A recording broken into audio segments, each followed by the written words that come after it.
Dear students, a warm welcome. Very good evening.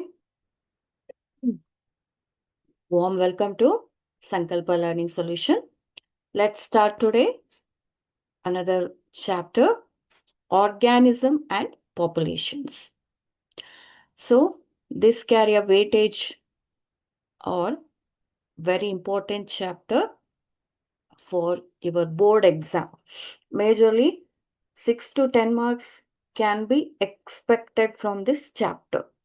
Writing ಅಂತ ಬರೀತಿರಲ್ವಾ ನೀವು board exam ಅಲ್ಲಿ almost all ನಿಮ್ಗೆ 6 ರಿಂದ 10 ಮಾರ್ಕ್ಸ್ ಅನ್ನ ನೀವು ಈ ಚಾಪ್ಟರ್ ಅಲ್ಲಿ ಎಕ್ಸ್ಪೆಕ್ಟ್ ಮಾಡ್ಬೋದು. ಸೊ ಲಾಂಗ್ ಆನ್ಸರ್ಸ್ ಎಕ್ಸ್ಪ್ಲನೇಷನ್ಗೆ ಅಲಾಂಗ್ ವಿತ್ ದಟ್ MCQ ಎಲ್ಲದನ್ನು ಕಂಬೈನ್ ಮಾಡಿ 6 to 10 marks. Then for KCET it's also very important. Again it have a scoring subject, scoring part. Okay, scoring concept. This chapter majorly have a scoring concept. ಎಷ್ಟು marks ಬರುತ್ತೆ ನಿಮಗೆ? Maximum to maximum 6 marks ಬರುತ್ತೆ. So correct ಆಗಿ ನೀವು ಈಸಿಯಾಗಿ ಒಂದ್ ಕಡೆ note down ಮಾಡಿಟ್ಕೊಂಡ್ರೆ ತುಂಬಾ ಈಸಿ ಇದೆ ಕಾನ್ಸೆಪ್ಟ್. ತುಂಬಾ ತಲೆ ಕೆಡ್ಸ್ಕೊಳ್ಳೋಂಥದ್ದಿಲ್ಲ. ಸ್ವಲ್ಪ ಅರ್ಥ ಮಾಡ್ಕೊಂಡ್ರೆ ಏನಾಗುತ್ತೆ, ಇದನ್ನ ಈಸಿಯಾಗಿ ಆನ್ಸರ್ ಮಾಡ್ತಾ ಹೋಗ್ಬೋದು. Okay, so before going to answer the question ಅಥವಾ MCQ ನೋಡೋಕ್ಕಿಂತ ಮುಂಚೆ, what are organisms and populations ಅನ್ನೋದನ್ನ ನೋಡ್ತಾ ಹೋಗೋಣ. Okay, yes, what are organism according to this chapter. Chapter ಎಲ್ಲಿ ಬರುತ್ತೆ? ಎಕಾಲಜಿ. ಅಫ್ಕೋರ್ಸ್ ಬಯಾಲಜಿಯಲ್ಲೇ ಬರೋದು. That is specifically for ecology. Ecology ಅಂದ್ರೆ ಏನು? ನಾವು ಸುತ್ತಮುತ್ತ ಬದುಕಿದೀವಲ್ಲ, ಜನರ ಜೊತೆ ಬದುಕಿದೀವಿ, ಸ್ಪೆಸಿಫಿಕ್ ಆಗಿರೋ ಎನ್ವಿರಾನ್ಮೆಂಟ್ ಜೊತೆ ಬದುಕಿದೀವಿ, ನಮ್ದೇ ಏರಿಯಾದಲ್ಲಿರುವಂತ ಪ್ರಾಣಿ ಪಕ್ಷಿಗಳ ಜೊತೆ ಕೂಡ ಬದುಕಿದೀವಿ ಅಲ್ವಾ? ಒಂದು ಸ್ಪೇಸ್ ಇಂದ ಇನ್ನೊಂದು ಏರಿಯಾದಿಂದ ನೆಕ್ಸ್ಟ್ ಏರಿಯಾಗೆ ಹೋದಾಗ ಕೂಡ ನಮ್ಗೆ ಏನಾಗುತ್ತೆ, ಡಿಫರೆನ್ಸ್ ಆಗ್ತಾ ಹೋಗುತ್ತೆ. ಅದನ್ನ ನಾವೇನ್ ಹೇಳ್ತೀವಿ? ಎಕಾಲಜಿ ಅಂತ ಹೇಳ್ತೀವಿ. ಪರಿಸರ ಕೇಳಿದಿರಲ್ವಾ? ಎನ್ವಿರಾನ್ಮೆಂಟ್ ಕೂಡ ಪರಿಸರನೇ. ಆದ್ರೆ ಎನ್ವಿರಾನ್ಮೆಂಟ್ ಜೊತೆಗೆ ನಾವೆಲ್ಲ ಬದುಕ್ತಾ ಇದೀವಲ್ಲ, we human being, that is ecology. Okay, ecology as well as populations. Population ಅಂತ ಏನಕ್ಕೆ ಹೇಳಿರುವಂಥದ್ದು? ಇಲ್ಲಿ ಸಿಂಪಲ್ ಆಗಿ ಆರ್ಗ್ಯಾನಿಸಮ್ ಅಂತಂದ್ರೆ ಎಲ್ಲ ವೆರೈಟಿ ಬಂತು. ಇವನ್ ಪ್ರೋಕ್ಯಾರಿಯೋಟ್ ಇಂದ ಹಿಡಿದು ಯೂಕ್ಯಾರಿಯೋಟ್ ತನಕನೂ ಕೂಡ, ಚಿಕ್ಕದಾಗಿರೋ ಒಂದು ಅಮೀಬಾ ಅಥವಾ ಚಿಕ್ಕದಾಗಿರೋ ಒಂದು ಪ್ರೋಟೋಸೋವಾ ಆಲ್ಗೆಯಿಂದ ಹಿಡಿದು ಕಣ್ಣಿಗೆ ಕಾಣದೇ ಇರುವಂತ ಈಕುಲಾ ಇಂದ ಹಿಡಿದು ನಾವು ಮನುಷ್ಯರೆಲ್ಲ ಕಣ್ಣಿಗೆ ಕಾಣ್ತೀವಲ್ಲ, ರೋಡಲ್ಲೆಲ್ಲ ಓಡಾಡ್ತಾ ಇರ್ತೀವಿ, ಎಲ್ಲ ಕಡೆ ಇದ್ದೀವಿ. ಸೊ ಅಲ್ಲಿ ತನಕನೂ ನಾವೇನ್ ಹೇಳ್ತೀವಿ? ಬಯಾಲಜಿಯಲ್ಲಿ ಆರ್ಗ್ಯಾನಿಸಮ್ಸ್ ಅಂತ ಹೇಳ್ತೀವಿ. But what is the meaning of population? ಈ ಚಾಪ್ಟರ್ ಅಲ್ಲಿ ಪಾಪ್ಯುಲೇಷನ್ಸ್ ಅಂತಾನೆ ಏನಕ್ಕೆ ಹೇಳ್ತಾ ಇದ್ದಾರೆ? ಸಿಂಪಲ್ ಆಗಿ ಆರ್ಗ್ಯಾನಿಸಮ್, ಎಕಾಲಜಿ ಅಂತ ಹೇಳ್ಬೋದಾಗಿತ್ತಲ್ವಾ? So that have also meaning. Populations ಅಂದ್ರೇನು? Look at here in this picture. This is a world ಅಲ್ವಾ? ನಾವು ಗ್ಲೋಬನ್, ಎಂಟೈರ್ ಗ್ಲೋಬನ್ ವರ್ಲ್ಡ್ ಅನ್ನ ತಗೊಂಡಾಗ each and every part have their own system. ಈಗ ನಾವು ಇಂಡಿಯಾಕ್ಕೆ ಕಂಪೇರ್ ಮಾಡಿದ್ರೆ ಅಥವಾ ಅಮೆರಿಕಕ್ಕೆ ಕಂಪೇರ್ ಮಾಡಿದ್ರೆ ಏನಾಗುತ್ತೆ? ಅಲ್ಲಿ ಹ್ಯಾಬಿಟ್ಯಾಟ್ ಅಂದ್ರೇನು? ಉಳ್ಕೊಳ್ಳೋ ಪ್ರದೇಶ ಅಥವಾ ಉಳ್ಕೊಳ್ಳೋ ಅಂತ ಏರಿಯಾ. ಅಲ್ಲಿ ಜನರ ಕಲರ್ ಇರ್ಬೋದು, ಅಲ್ಲಿರುವಂತ ಆನಿಮಲ್ಸ್ ಇರ್ಬೋದು, ಅಲ್ಲಿರುವಂತ ಪ್ಲಾಂಟ್ಸ್ ಇರ್ಬೋದು, ಅಥವಾ ಅಲ್ಲಿರುವಂತ ಪಕ್ಷಿಗಳಿರ್ಬೋದು, ಬರ್ಡ್ಸ್ ಇರ್ಬೋದು, ಈವನ್ ಶಾರ್ಕ್ ಇರ್ಬೋದು. ಅದೆಲ್ಲದೂ ಕೂಡ ಸ್ವಲ್ಪ ವ್ಯತ್ಯಾಸ ಇರುತ್ತೆ ಅಲ್ವಾ? ಅದೇ ನಾವು ಇಂಡಿಯಾಕ್ಕೆ ಕಂಪೇರ್ ಮಾಡಿದ್ರೆ ಏನಾಯ್ತು? ಇಂಡಿಯಾದಲ್ಲಿ ನಮ್ದೇ ಆದ ಒಂದು ಸ್ಕಿನ್ ಕಲರ್ ಇದೆ, ನಮ್ದೇ ಆದ ಒಂದು ಫುಡ್ ಹ್ಯಾಬಿಟ್ಯಾಟ್ ಇದೆ ಅಲ್ವಾ? ನಾವು ಅವ್ರ ತರ ಆಲ್ಮೋಸ್ಟ್ ಆಲ್ ಬ್ರೆಡ್, ಬರ್ಗರ್ ಆ ಥರ ನಾವು ಕನ್ಸ್ಯೂಮ್ ಮಾಡೋದಿಲ್ಲ. ನಾವು ಫುಡ್ ಅಂತಂದ್ರೆ ಏನ್ ಮಾಡ್ತೀವಿ? ಬೆಳಗ್ಗೆಗೆ ಬೇರೆ ತರ ಇರುತ್ತೆ ನಮ್ಮ ಫುಡ್ ಕಲ್ಚರ್, ಮಧ್ಯಾಹ್ನಕ್ಕೆ ಬೇರೆ ತರ ಇರುತ್ತೆ, ಈವ್ನಿಂಗ್ ರಾತ್ರಿಗೆ ಬೇರೆ ತರ ಇರುತ್ತೆ. ಇದು ನಮ್ಮ ಇಂಡಿಯಾದಲ್ಲಿ, ಆಲ್ಮೋಸ್ಟ್ ಆಲ್ ಏಷ್ಯಾದಲ್ಲಿ ಇದೇ ತರ ಒಂದು ಹ್ಯಾಬಿಟ್ಯಾಟ್ ಇರುತ್ತೆ. Habit and habitat. ಹ್ಯಾಬಿಟ್ ಅಂದ್ರೇನು? ಹವ್ಯಾಸ. ಹ್ಯಾಬಿಟ್ಯಾಟ್ ಅಂದ್ರೇನು? ಆ ಕಂಪ್ಲೀಟ್ ಆಗಿ ಏರಿಯಾದಲ್ಲಿ ಸೆಟ್ ಆಫ್ ಇರ್ತೇವೆ ಅಲ್ವಾ? ಅದನ್ನೇ ಏನ್ ಹೇಳ್ತಾರೆ, ಆ ಎಲ್ಲ ಸೆಟ್ ಆಫ್ ಸಿಂಪಲ್, ಇನ್ನೂ ಸಿಂಪಲ್ ಆಗಿ ಹೇಳ್ಬೇಕು ಅಂತಂದ್ರೆ, ಮೈಸೂರಲ್ಲಿ ತಿನ್ನುವಂತ ಆಹಾರ ಪದಾರ್ಥನ, ಅಲ್ಲಿ ಜನರು ತಿನ್ನುವಂತ ಆಹಾರ ಪದಾರ್ಥನ ಇಲ್ಲಿ ಶಿವಮೊಗ್ಗದಲ್ಲಿ ತಿನ್ನೋದಿಲ್ಲ, ಇಲ್ಲ ಉತ್ತರ ಕನ್ನಡ ಬಳ್ಳಾರಿಯಲ್ಲಿ, ಹುಬ್ಳಿ ಧಾರವಾಡದಲ್ಲಿ ತಿನ್ನೋದಿಲ್ಲ. ಯಾಕೆ? ಅಲ್ಲಿರುವಂತ ಏರಿಯಾಗೆ, ಅಲ್ಲಿರುವಂತ ಟೆಂಪರೇಚರ್ಗೆ, ಅಲ್ಲಿರುವಂತ ಸಾಯಿಲ್ ಟೆಕ್ಸ್ಚರ್ಗೆ ಅದರದ್ದೇ ಆದ ಪ್ಲಾಂಟ್ಸ್ಗಳು ಏನ್ ಮಾಡ್ತಾ ಹೋಗುತ್ತೆ, ತುಂಬಾ ಸೆಟ್ ಆಗಿರುವಂತ ಪ್ಲಾಂಟ್ಸ್ಗಳು ಪ್ರಾಡಕ್ಟ್ ಅನ್ನ ಕೊಡ್ತಾ ಹೋಗುತ್ತೆ. ಓಕೆನಾ? ಆ ಪ್ರಾಡಕ್ಟ್ಗೆ ಆ ಜಿಯೋಗ್ರಫಿಕಲ್ ಏರಿಯಾದಲ್ಲಿರುವಂತ ಜನರು ಏನ್ ಮಾಡ್ತಾರೆ, ಅವ್ರ ಬಾಡಿನೂ ಕೂಡ ಆಯಾ ರೀಜನ್ಗೆ ಸೆಟ್ ಆಗ್ತಾ ಹೋಗುತ್ತೆ. ಅವರು ತುಂಬಾ ಕಂಪ್ಲೀಟ್ ಆಗಿ, ಈಗ ಮೈಸೂರಲ್ಲಿ ಏನಾಗುತ್ತೆ, ತುಂಬಾ ಕೋಲ್ಡ್ ಇರೋದಿಲ್ಲ, ತುಂಬಾ ಹಾಟ್ ಕೂಡ ಇರೋದಿಲ್ಲ. ಹೌ ಡ್ರೈ ವೆದರ್ ಇದ್ರೂ ಕೂಡ ಮ್ಯಾನೇಜಬಲ್. ಅದನ್ನ ನೀವು ಉತ್ತರ ಕರ್ನಾಟಕಕ್ಕೆ ತಗೊಂಡು ಹೋದ್ರೆ, ಹೈ ಟೆಂಪರೇಚರ್ ಇರುವಂತ ಏರಿಯಾಕ್ಕೆ ಕರ್ಕೊಂಡು ಹೋದ್ರೆ ಅವ್ರು ಸೆಟ್ ಆಗ್ತಾರಾ? ಇಲ್ಲ. ಅದನ್ನೇ ಏನ್ ಹೇಳ್ತಾರೆ, ಆ ಎಲ್ಲಾ ಫ್ಯಾಕ್ಟರ್ಸ್ ನ ಡಿಪೆಂಡ್ ಆಗಿ ಏನ್ ಮಾಡ್ತಾ ಹೋಗುತ್ತೆ, ಈ ಆರ್ಗ್ಯಾನಿಸಮ್. ಈ ಆರ್ಗ್ಯಾನಿಸಮ್ ಅಂದ್ರೆ ಏನೋ, ನಾವಿಲ್ಲಿ ಸಿಂಪಲ್ ಪ್ರೋಕ್ಯಾರಿಯೋಟ್ಸ್ ಟು ಯೂಕ್ಯಾರಿಯೋಟ್ಸ್ ಅದೇನ್ ಮಾಡ್ತಾ ಹೋಗುತ್ತೆ, ತನ್ನನ್ನ ಮಾಡಿಫೈ ಮಾಡ್ಕೊಳ್ತಾ ಹೋಗುತ್ತೆ, ಇನ್ಕ್ಲೂಡಿಂಗ್ ಅಸ್ ಆಲ್ಸೋ. ನಾವು ಹ್ಯೂಮನ್ ಬೀಯಿಂಗ್ಸ್ ಕೂಡ ಏನಾಗ್ತಾ ಹೋಗ್ತೇವೆ, ಚೇಂಜ್ ಆಗ್ತಾ ಹೋಗ್ತೀವಿ, ಮಾಡಿಫೈ ಆಗ್ತಾ ಹೋಗ್ತೀವಿ. ಕೆಲವೊಬ್ರು ಹೇಳ್ತಾರೆ, ಎಲ್ಲೋ ಹಾಸ್ಟೆಲ್ ಫುಡ್ ಸೆಟ್ ಆಗಿಲ್ಲ, ಅಲ್ಲಿ ಎನ್ವಿರಾನ್ಮೆಂಟ್ ಸೆಟ್ ಆಗಿಲ್ಲ, ನಾನು ವಾಪಸ್ ಬಂದೆ ಅಂತೆಲ್ಲ ಹೇಳ್ತಾರಲ್ವಾ, ಕೇಳಿರ್ತೀರ. So that is the thing. ಹಾಗಾಗಿ organism population, sorry, prokaryotes to eukaryotic ತನಕನೂ ಕೂಡ ಏನ್ ಮಾಡ್ತಾ ಹೋಗುತ್ತೆ, ಮಾಡಿಫೈ ಆಗ್ತಾ ಹೋಗುತ್ತೆ. Depends on the habitat, depends on the habit. So those habit and habitats are responsible for all these population. Okay, just a minute.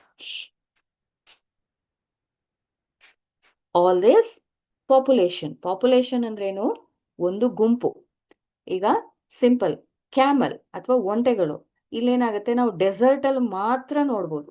ಇದ್ರ body ಏನಕ್ಕೆ set ಆಗಿದೆ? ಡ್ರೈ ವೆದರ್ಗೆ, ಜೊತೆಗೆ ಸ್ಯಾಂಡ್ ಸಾಯಿಲ್ಗೆ, ಅಂದ್ರೇನು, ಮರಳಿಗೆ ಮಾತ್ರ ಅದ್ರ ಬಾಡಿ ವಾಟರ್ ಲೆಸ್ ಇರುವಂತ ಏರಿಯಾಕ್ಕೆ ಮಾತ್ರ ಅದು ಸೆಟ್ ಆಗಿರುವಂತದ್ದು. ಹಾಗಾಗಿ ಅದನ್ನ ತಗೊಂಡ್ ಬಂದು ನಾವು ರೋಡ್ ಮೇಲೆ ಅಥವಾ ಬೇರೆ ಯಾವುದೇ ಟೆಂಪರೇಚರ್ ಅಲ್ಲಿ ಅದನ್ನ ಮೇಂಟೈನ್ ಮಾಡಕ್ಕಾಗತ್ತಾ? ಇಲ್ಲ, ಸರ್ವೈವ್ ಆಗೋದಿಲ್ಲ. ಹೌ ಅದು ಡಿಸ್ಕಂಫರ್ಟ್ ಆಗುತ್ತೆ. So that is the population. ನಾವು ಅದನ್ನ ಏನು, ಮರುಭೂಮಿಯಲ್ಲಿ ಮಾತ್ರ ನೋಡಕ್ಕಾಗುವಂಥದ್ದು. ಹಾಗಾಗಿ ಈ ಮರುಭೂಮಿ ಜಾಗದಲ್ಲಿ ಮಾತ್ರ ಏನಾಗಿರುತ್ತೆ, ಅದ್ರ ನಂಬರ್ ಏನಿರುತ್ತೆ ಜಾಸ್ತಿ ಇರುತ್ತೆ. ಆ ಎನ್ವಿರಾನ್ಮೆಂಟ್ಗೆ ಅದು ನೀಟಾಗಿ ವೆದರ್ಗೆ ಸೆಟ್ ಆಗಿರುತ್ತೆ. ಈವನ್ ಕ್ಯಾಕ್ಟಸ್ ಕೂಡ. ಕ್ಯಾಕ್ಟಸ್ ಅಂದ್ರೇನು? ಕುರುಚುಲ್ ಗಿಡ, ಕಳ್ಳಿ ಗಿಡ ಅಥವಾ ಮುಳ್ಳಿನ ಗಿಡ ಅಂತ ಹೇಳ್ತೀವಿ. ಎಲ್ಲಿ ಡ್ರೈ ವೆದರ್ಸ್ ಇರುತ್ತೆ, ಡೆಸಿಡಿಯಸ್ ಫಾರೆಸ್ಟ್ ಇರುತ್ತೆ. ಡೆಸಿಡಿಯಸ್ ಫಾರೆಸ್ಟ್ ಅಂದ್ರೇನು? ಕುರುಚುಲ್ ಗಿಡಗಳ ಕಾಡು. ಮುಳ್ಳೆಲ್ಲ ಇರುತ್ತಲ್ವಾ, ಮುಳ್ಳಿನ ಜಾಲಿ ಮುಳ್ಳು ಅಂತೆಲ್ಲ ಕೇಳಿದಿರಲ್ವಾ, ಅದೆಲ್ಲವೂ ಕೂಡ ಎಲ್ಲಿ ಡ್ರೈ ವೆದರ್ ಇರುತ್ತೋ ಅಲ್ಲಿ ಮಾತ್ರ ಜಾಸ್ತಿ ಇರುತ್ತೆ. ಅದನ್ನ ತಗೊಂಡ್ ಬಂದು ಎಲ್ಲಿ ಮ್ಯಾಕ್ಸಿಮಮ್ ರೇನ್ ಬರ್ತಾ ಇರುತ್ತೆ, ಮಲ್ನಾಡಲ್ಲಿ ಅದನ್ನ ಬೆಳೆಸಕ್ಕಾಗಲ್ಲ, ಯಾಕಂದ್ರೆ ಅದಕ್ಕೆ ಡ್ರೈ ವೆದರ್ ಬೇಕು. ಹಾಗಾಗಿ ಆ ಪರ್ಟಿಕ್ಯುಲರ್ ರೀಜನ್ಗೆ, ಆ ಪರ್ಟಿಕ್ಯುಲರ್ ಟೆಂಪರೇಚರ್ಗೆ, ಪರ್ಟಿಕ್ಯುಲರ್ ಎನ್ವಿರಾನ್ಮೆಂಟ್ಗೆ ಸೆಟ್ ಆಗ್ಬಿಟ್ಟು ಏನಾಗುತ್ತೆ, ಕೆಲವೊಂದು ಗ್ರೂಪ್ ಆಫ್ ಆರ್ಗ್ಯಾನಿಸಮ್ ಇದೆ. Either it is prokaryotes or eukaryotes. ಅದೇ ಭಾಗದಲ್ಲಿ ಏನಾಗುತ್ತೆ, ಅದ್ರ ನಂಬರ್ ಇನ್ಕ್ರೀಸ್ ಆಗ್ತಾ ಹೋಗುತ್ತೆ. ನಂಬರ್ ಇನ್ಕ್ರೀಸ್ ಆಗ್ತಾ ಹೋಯ್ತು ಅಂದ್ರೇನು, ಸಂತಾನೋತ್ಪತ್ತಿ ಮಾಡುತ್ತೆ, ಅದ್ರ ಪಾಪ್ಯುಲೇಷನ್ ಕೂಡ ಜಾಸ್ತಿ ಆಯ್ತು. That is the number. ಹಾಗಾಗಿ ಅದನ್ನ ನಾವೇನ್ ಹೇಳ್ತೀವಿ, ಪಾಪ್ಯುಲೇಷನ್ಸ್ ಅಂತ ಹೇಳ್ತೀವಿ. It's a totally a number. Number ಅಂದ್ರೆ ಏನು, ಯಾವ ತರ? It's not only defined by number. ಈಗ ಕಂಪ್ಲೀಟ್ ಆಗಿ ಪಾಪ್ಯುಲೇಷನ್ಸ್ ಅಂತ ಹೇಳ್ತೀವಲ್ಲ, ಅದು ಸಿಂಪಲ್ ಆಗಿ ನೀವು ಸಿಂಪಲ್ ವರ್ಡ್ ಅಲ್ಲಿ ನಂಬರ್ಗೆ ಅಂತಾನೆ ಹೇಳೋಕ್ಕಾಗೋದಿಲ್ಲ. ಅದರಲ್ಲಿ ಹ್ಯಾಬಿಟ್ಯಾಟ್ ಬರುತ್ತೆ, ಅಂದ್ರೆ ಏನು, ಉಳ್ಕೊಳ್ಳೋಂಥ ಜಾಗ ಬರುತ್ತೆ, ಅದ್ರ ಬಿಹೇವಿಯರ್ ಬರ್ತಾ ಹೋಗುತ್ತೆ, ಅದ್ರ ಕ್ಯಾರೆಕ್ಟರ್ಸ್ ಬರ್ತಾ ಹೋಗುತ್ತೆ, ಎಕ್ಸ್ಟರ್ನಲ್ ಅಪಿಯರೆನ್ಸ್ ಬರ್ತಾ ಹೋಗುತ್ತೆ, ಬಯೋಕೆಮಿಕಲ್ ಕ್ಯಾರೆಕ್ಟರ್ ಬರುತ್ತೆ ಅಲ್ವಾ. ಜೊತೆಗೆ ಅದೇನೇನು ಫುಡ್ ಅನ್ನ ತಿಂತಾ ಹೋಗುತ್ತೆ, ಅದು ಕೂಡ ಒಂದಷ್ಟು ಫ್ಯಾಕ್ಟರ್ಸ್ಗಳು ಇನ್ಫ್ಲೂಯೆನ್ಸ್ ಆಗ್ತಾ ಹೋಗುತ್ತೆ. That is the population. Okay, ಜನಸಂಖ್ಯೆ. ನಾವು ಈಗ ಹ್ಯೂಮನ್ ಬೀಯಿಂಗ್ಸಿಗೆ ತಗೊಂಡ್ರೆ ಏನಾಗ್ತೀವಿ, ಜನಸಂಖ್ಯೆ ಅಂತ ಹೇಳ್ತೀವಿ. ಜನಸಂಖ್ಯೆ ಎಷ್ಟಿದೆ ಈಗ ಇಂಡಿಯಾದಲ್ಲಿ? ಆಲ್ಮೋಸ್ಟ್ ಆಲ್ ನಾವು ಚೈನಾ ನಂತರ ನಾವೇನೆ ಅಲ್ವಾ? ಹಾಗಾಗಿ ಅದನ್ನ ಪಾಪ್ಯುಲೇಷನ್ಸ್. ಈಗ ನಾವು ಪರ್ಟಿಕ್ಯುಲರ್ ಆಗಿ ಹ್ಯೂಮನ್ ನಾವು ಮನುಷ್ಯರಿಗೆ ಮಾತ್ರ ತಗೊಂಡಾಗ ಹ್ಯೂಮನ್ ಪಾಪ್ಯುಲೇಷನ್ ಅಂತ ಹೇಳ್ತೀವಿ. ಅದೇ ಟೈಗರ್ಗೆ ತಗೊಂಡ್ರೆ ಟೈಗರ್ಗೆ ಎಷ್ಟಿರ್ಬೋದು ಇಂಡಿಯಾದಲ್ಲಿ? ಹಾರ್ಡ್ಲಿ 60 to 70, ಅವ್ರು ವಿತಿನ್ 100 ಅವ್ರ 110 ಅಷ್ಟೇನೆ ಪಾಪ್ಯುಲೇಷನ್. ಅದ್ರ ಪಾಪ್ಯುಲೇಷನ್ ಏನು, ಕಂಪ್ಲೀಟ್ಲಿ ಲೋ. ಯಾಕೆ? ಅದನ್ನ ಎಲ್ಲರೂ ಏನ್ ಮಾಡಿದ್ದಾರೆ,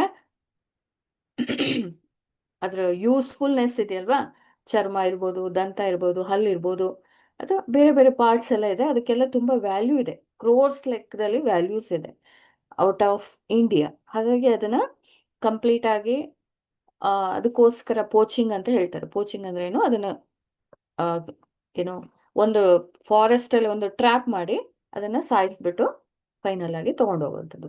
ಒಂದು 3 months ಬಿಫೋರ್ ಎಲ್ಲಿ ಚಾಮರಾಜನಗರದಲ್ಲಿ ಹುಲಿ ಡೆತ್ ಆಯ್ತಲ್ವಾ, ಕೇಳಿದ್ದೀರಾ? ಚಾಮರಾಜನಗರ ಅವ್ರ ನಿಯರ್ ಬೈ ಬಂಡೀಪುರದಲ್ಲಿ, ಆ ಏರಿಯಾದಲ್ಲಿ ನಿಯರೆಸ್ಟ್, ಎಕ್ಸಾಕ್ಟ್ ಆಗಲ್ಲ, ಅಲ್ಲಿ ಹುಲಿಗಳು 5 ರಿಂದ 6 ಎಟ್ ಅ ಟೈಮ್ ಸತ್ತು ಹೋಯ್ತು. ಯಾಕೆ? Because of this reason.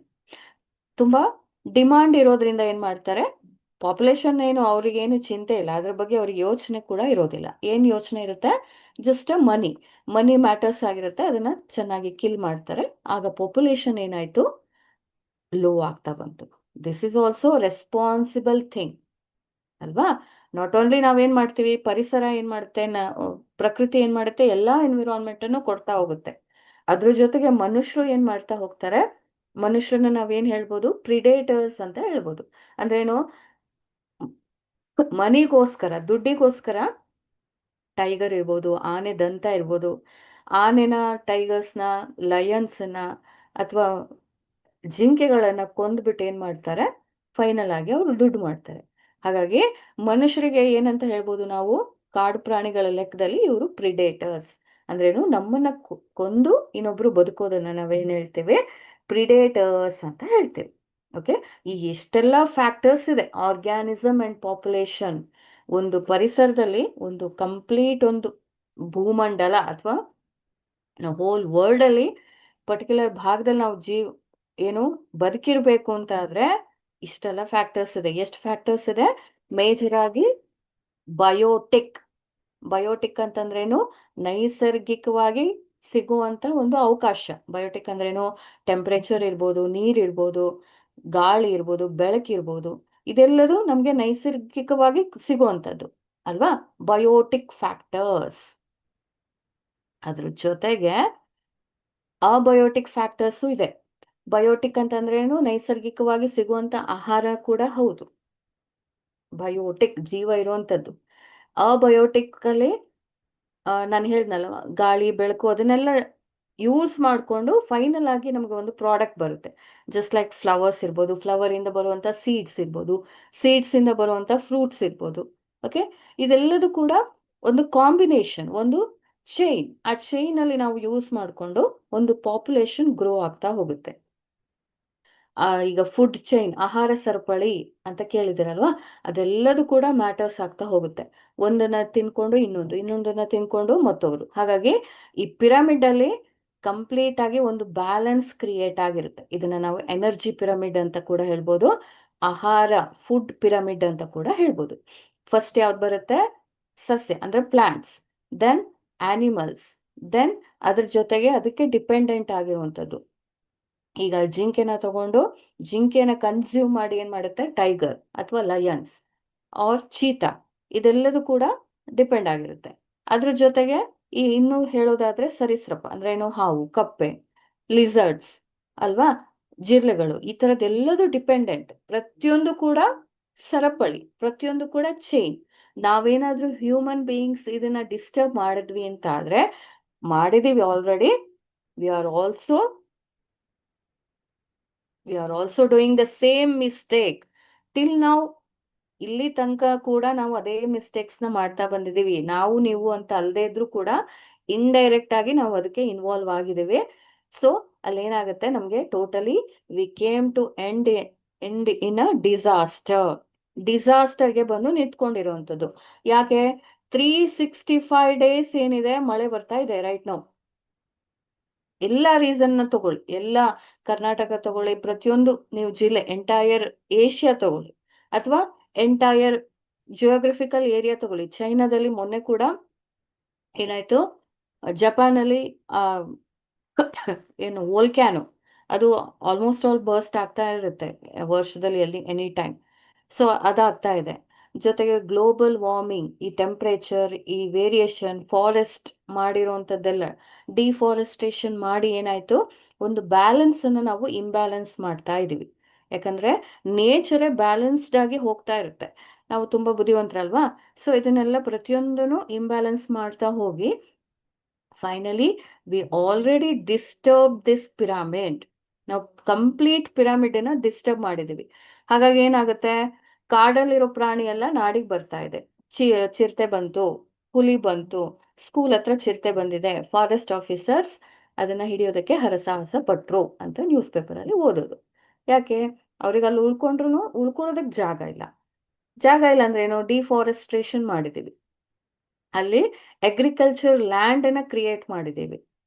So ಅವ್ರು ಏನ್ ತಿಂತಾರೆ ಹಾಗಾದ್ರೆ? ಜಿಂಕೆ ಇದ್ರೆ ತಾನೇ ಅದ್ರ ಮೇಲೆ ಡಿಪೆಂಡ್ ಆಗೋದು. ಜಿಂಕೆ ಇಲ್ಲ ಅಂತಂದ್ರೆ ಮನುಷ್ಯರನ್ನೇ ಅದು ಕನ್ಸ್ಯೂಮ್ ಮಾಡ್ಬೇಕಾಗತ್ತೆ. That is the thing. So this is a balanced way of living organism and that creates a population. ಒಂದು ದೊಡ್ಡ ಮಟ್ಟದಲ್ಲಿ ನಂಬರ್ನ, ಒಂದು ದೊಡ್ಡ ಮಟ್ಟದಲ್ಲಿ ಒಂದು ಏನು ಬ್ಯಾಲೆನ್ಸ್ಡ್ ಗ್ರೂಪ್ ನ ಕ್ರಿಯೇಟ್ ಮಾಡೋದಕ್ಕೆ ನೇಚರ್ ಬ್ಯಾಲೆನ್ಸ್ಡ್ ವೇ ಅಲ್ಲಿ biotic and then abiotic factors ನ ಪ್ರೊವೈಡ್ ಮಾಡ್ತಾ ಹೋಗುತ್ತೆ. That is responsible for the whole number of population. Either it is shark, either it is gold fish, either it is octopus, either it is kingfisher, either it is rose, either it is hibiscus, either it is lotus, or any kind of camel. Camel ಯಾವುದೇ species ಇದ್ರೂ ಕೂಡ ಈ ಎಲ್ಲ factors ಮೇಲೆ depend ಆಗಿರುವಂಥದ್ದು. ಹಾಗಾಗಿ humans ಅನ್ನ ಅಷ್ಟು ಯಾರು ಈಸಿಯಾಗಿ ಮಾಡಿಫೈ ಮಾಡೋದಕ್ಕಾಗಲ್ಲ, ಡೆಸ್ಟ್ರಾಯ್ ಮಾಡೋಕ್ಕಾಗಲ್ಲ. ಒಂದೇ ಒಂದು ಕಾರಣ ಯಾವ್ದು ಮಾಡ್ಬೋದು, ಹ್ಯೂಮನ್ಸ್ ಅನ್ನ ಡೆಸ್ಟ್ರಾಯ್ ಮಾಡೋದಕ್ಕೆ ಎರಡೇ ಎರಡು ಏನು ಆಯುಧ ಇರೋದು, ಯಾವ್ದದು ವೆಪನ್ ಇರೋದು. ಒಂದು ಯುದ್ಧ ಮಾಡ್ಕೊಂಡು ಅವರಾಗೆ ಅವರು ಸಾಯೋದು ಅಲ್ವಾ, ಇನ್ನೊಬ್ರು ಯುದ್ಧ ಮಾಡ್ಕೊಳ್ಳೋದು ಸಿಂಪಲ್ ಆಗಿ. ಇಲ್ಲ ಅಂತಂದ್ರೆ ಬೈ ನೇಚರ್ ಏನ್ ಮಾಡುತ್ತೆ, ಡಿಸಾಸ್ಟರ್, ಹರಿಕೇನ್ಸ್ ಇರ್ಬೋದು, ಚಂಡಮಾರುತ ಇರ್ಬೋದು, ಹೆವಿ ರೇನ್ ಇರ್ಬೋದು, ಜೊತೆಗೆ just like a corona virus attack or a pandemic condition of disease ಬಂದಾಗ ಏನಾಗುತ್ತೆ, ಕಂಪ್ಲೀಟ್ ಆಗಿ ಮಾಸ್ ಲೆವೆಲ್ ಅಲ್ಲಿ, ಹೈಯೆಸ್ಟ್ ಲೆವೆಲ್ ಅಲ್ಲಿ ಏನಾಗುತ್ತೆ, ಪಾಪ್ಯುಲೇಷನ್ ನಂಬರ್ ಕಡಿಮೆ ಆಗ್ತಾ ಹೋಗುತ್ತೆ. ಓಕೆ, ಹಾಗಾಗಿ ಡೆತ್ ರೇಟ್ ಏನಾಯ್ತು, ಜಾಸ್ತಿ ಆಗ್ತಾ ಹೋಯ್ತು. ಅದ್ರ ಜೊತೆಗೆ ಸೈಮಲ್ಟೇನಿಯಸ್ ಆಗಿ ಏನಾಗುತ್ತೆ, ಪಾಪ್ಯುಲೇಷನ್ ಇನ್ಕ್ರೀಸ್ ಕೂಡ ಆಗುತ್ತೆ, ಇಲ್ಲ ಅಂತಲ್ಲ. ಡೇ ಬೈ ಡೇ ಎಷ್ಟು ಜನ ಹುಟ್ಟುತ್ತಾರೋ ಅಷ್ಟೇ ಜನ ಕೆಲವೊಂದು ಪರ್ಸೆಂಟೇಜ್ ಅಲ್ಲಿ ಸಾಯ್ತಾ ಇರ್ತಾರೆ. That is a balancing way in ecology or ಪರಿಸರ. ಹಾಗಾಗಿ ಈ ಎಲ್ಲ ಫ್ಯಾಕ್ಟರ್ಸ್ಗಳು ಏನ್ ಮಾಡುತ್ತೆ, ಪಾಪ್ಯುಲೇಷನ್ ಕ್ಯಾರೆಕ್ಟರ್, ಪಾಪ್ಯುಲೇಷನ್ ನಂಬರ್ನ ಡಿಸೈಡ್ ಮಾಡ್ತಾ ಹೋಗುತ್ತೆ. Okay, that is organism and population. This is very important for your ಏನದು ಎಕ್ಸಾಮ್ ಅಲ್ಲ ನಾನು ಹೇಳ್ತಾ ಇರೋದು. ಅಫ್ಕೋರ್ಸ್ ಎಕ್ಸಾಮಿಗೆ ಇಂಪಾರ್ಟೆಂಟ್ ಅಂತ ಇದೆ ಅಂತ ಹೇಳಿ ನಾನು ಸ್ಟಾರ್ಟಿಂಗ್ ಅಲ್ಲೇ ಹೇಳಿದ್ದೀನಿ. ಅದಕ್ಕಿಂತ ಹೆಚ್ಚಿನದಾಗಿ ನಾಳೆ ನೀವು ಸಮಾಜದಲ್ಲಿ ಒಬ್ಬ ವ್ಯಕ್ತಿ ಆಗ್ತಿರಲ್ವಾ, ಆಗ ಈ ಎಲ್ಲ ಫ್ಯಾಕ್ಟರ್ಸ್ಗಳು ನಿಮಗೆ ಬೇಕು. ಯಾಕಂದ್ರೆ ಇದಿದ್ರೆ ಕೂಡ ನೀವೇನ್ ಮಾಡ್ತೀರಾ, ಇನ್ನೊಂದು ಸ್ಪೀಶೀಸ್ ಅನ್ನ ಡಿಸ್ಟರ್ಬ್ ಮಾಡುವಾಗ 10 ಸಲ ಯೋಚನೆ ಮಾಡ್ತೀರಾ. ಯಾಕೆ ಇದೆಲ್ಲ ಆಗತ್ತೆ ಅನ್ನೋದು ಗೊತ್ತಾದಾಗ ಮಾತ್ರ ಏನಾಗುತ್ತೆ, ಓ ಇದೆಲ್ಲ ಅವೇರ್ನೆಸ್ ಇದ್ರೆ ನಾವೇ ಅದ್ರ ಎಂಡಲ್ಲಿ ನಾವೇ ಅದ್ರ ಎಫೆಕ್ಟ್ ಅನ್ನ, ಬ್ಯಾಡ್ ಎಫೆಕ್ಟ್ ಅನ್ನ ಅದನ್ನ ನಾವೇ ಅನುಭವಿಸ್ಬೇಕು ಅನ್ನೋದು ನಿಮ್ಗೆ ಒಂದು ಐಡಿಯಾ ಇರುತ್ತೆ. ಹಾಗಾಗಿ ಈಗಲೂ ಕೂಡ ಸಮಾಜದಲ್ಲೇ ಬದುಕಿರುವಂಥದ್ದು, ಸಮಾಜದಲ್ಲಿ ಅನ್ನೋದಕ್ಕಿಂತ ಹೆಚ್ಚಿನದಾಗಿ ನಾವು ಇದೇ ಅರ್ಥಲ್ಲಿ, ಇದೇ ಗ್ಲೋಬಲ್ಲಿನೇ ನಾವು ಬದುಕಿರುವಂಥದ್ದು. ಹಾಗಾಗಿ ಗ್ಲೋಬಲ್ ವಾರ್ಮಿಂಗ್ ಇಂದ ಏನಾಗ್ತಾ ಇದೆ ಎಲ್ಲದನ್ನು ನೀವು ಡೇ ಬೈ ಡೇ ಅಬ್ಸರ್ವ್ ಮಾಡ್ತಿದ್ದೀರಾ. ಎಲ್ಲಾದ್ರೂ ಇದೆಯಾ 365 ಡೇ ರೈನ್ ಸೀಸನ್? ರೈನ್ ಯಾವ ಟೈಮಲ್ಲಿ ಬರುತ್ತೆ ಅಂತ ಯಾರು ಕೂಡ ಪ್ರೆಡಿಕ್ಟ್ ಮಾಡಕ್ ಆಗ್ತಾ ಇಲ್ಲ. ಯಾಕೆ? Temperature variation, high amount of accumulation of toxic chemicals on earth layer ಅಲ್ವಾ? ಅರ್ತ್ ಲೇಯರ್ಸ್ ಅಲ್ಲಿ ಅಕ್ಯುಮುಲೇಟ್ ಆಗ್ತಾ ಇದೆ ಟಾಕ್ಸಿನ್ಸ್ ಇಂದ, ಕೆಮಿಕಲ್ಸ್ ಇಂದ, ಗ್ಯಾಸಸ್ ಇಂದ. So that is the reason for global warming. ಹಾಗಾಗಿ ಸೊ ಈ ಚಾಪ್ಟರ್ ಏನಿದೆ ಸ್ವಲ್ಪ ಕೆಲವೊಂದು ಟರ್ಮಿನಾಲಜೀಸ್ನ ನಾವು ಅರ್ಥ ಮಾಡ್ಕೊಂಡ್ರೆ ತುಂಬಾ ಈಸಿಯಾಗಿ ಆನ್ಸರ್ ಮಾಡ್ತಾ ಹೋಗ್ಬೋದು. Okay, yes, let's start with question and answers.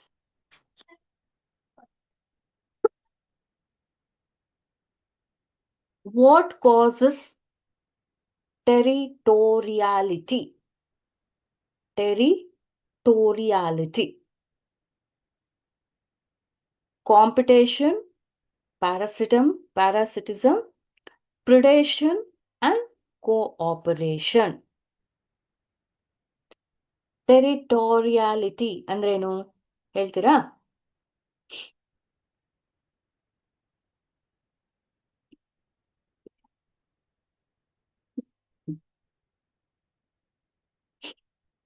Territory ಅಂದ್ರೆ ಕೇಳಿದಿರಾ? Territory, what is territory?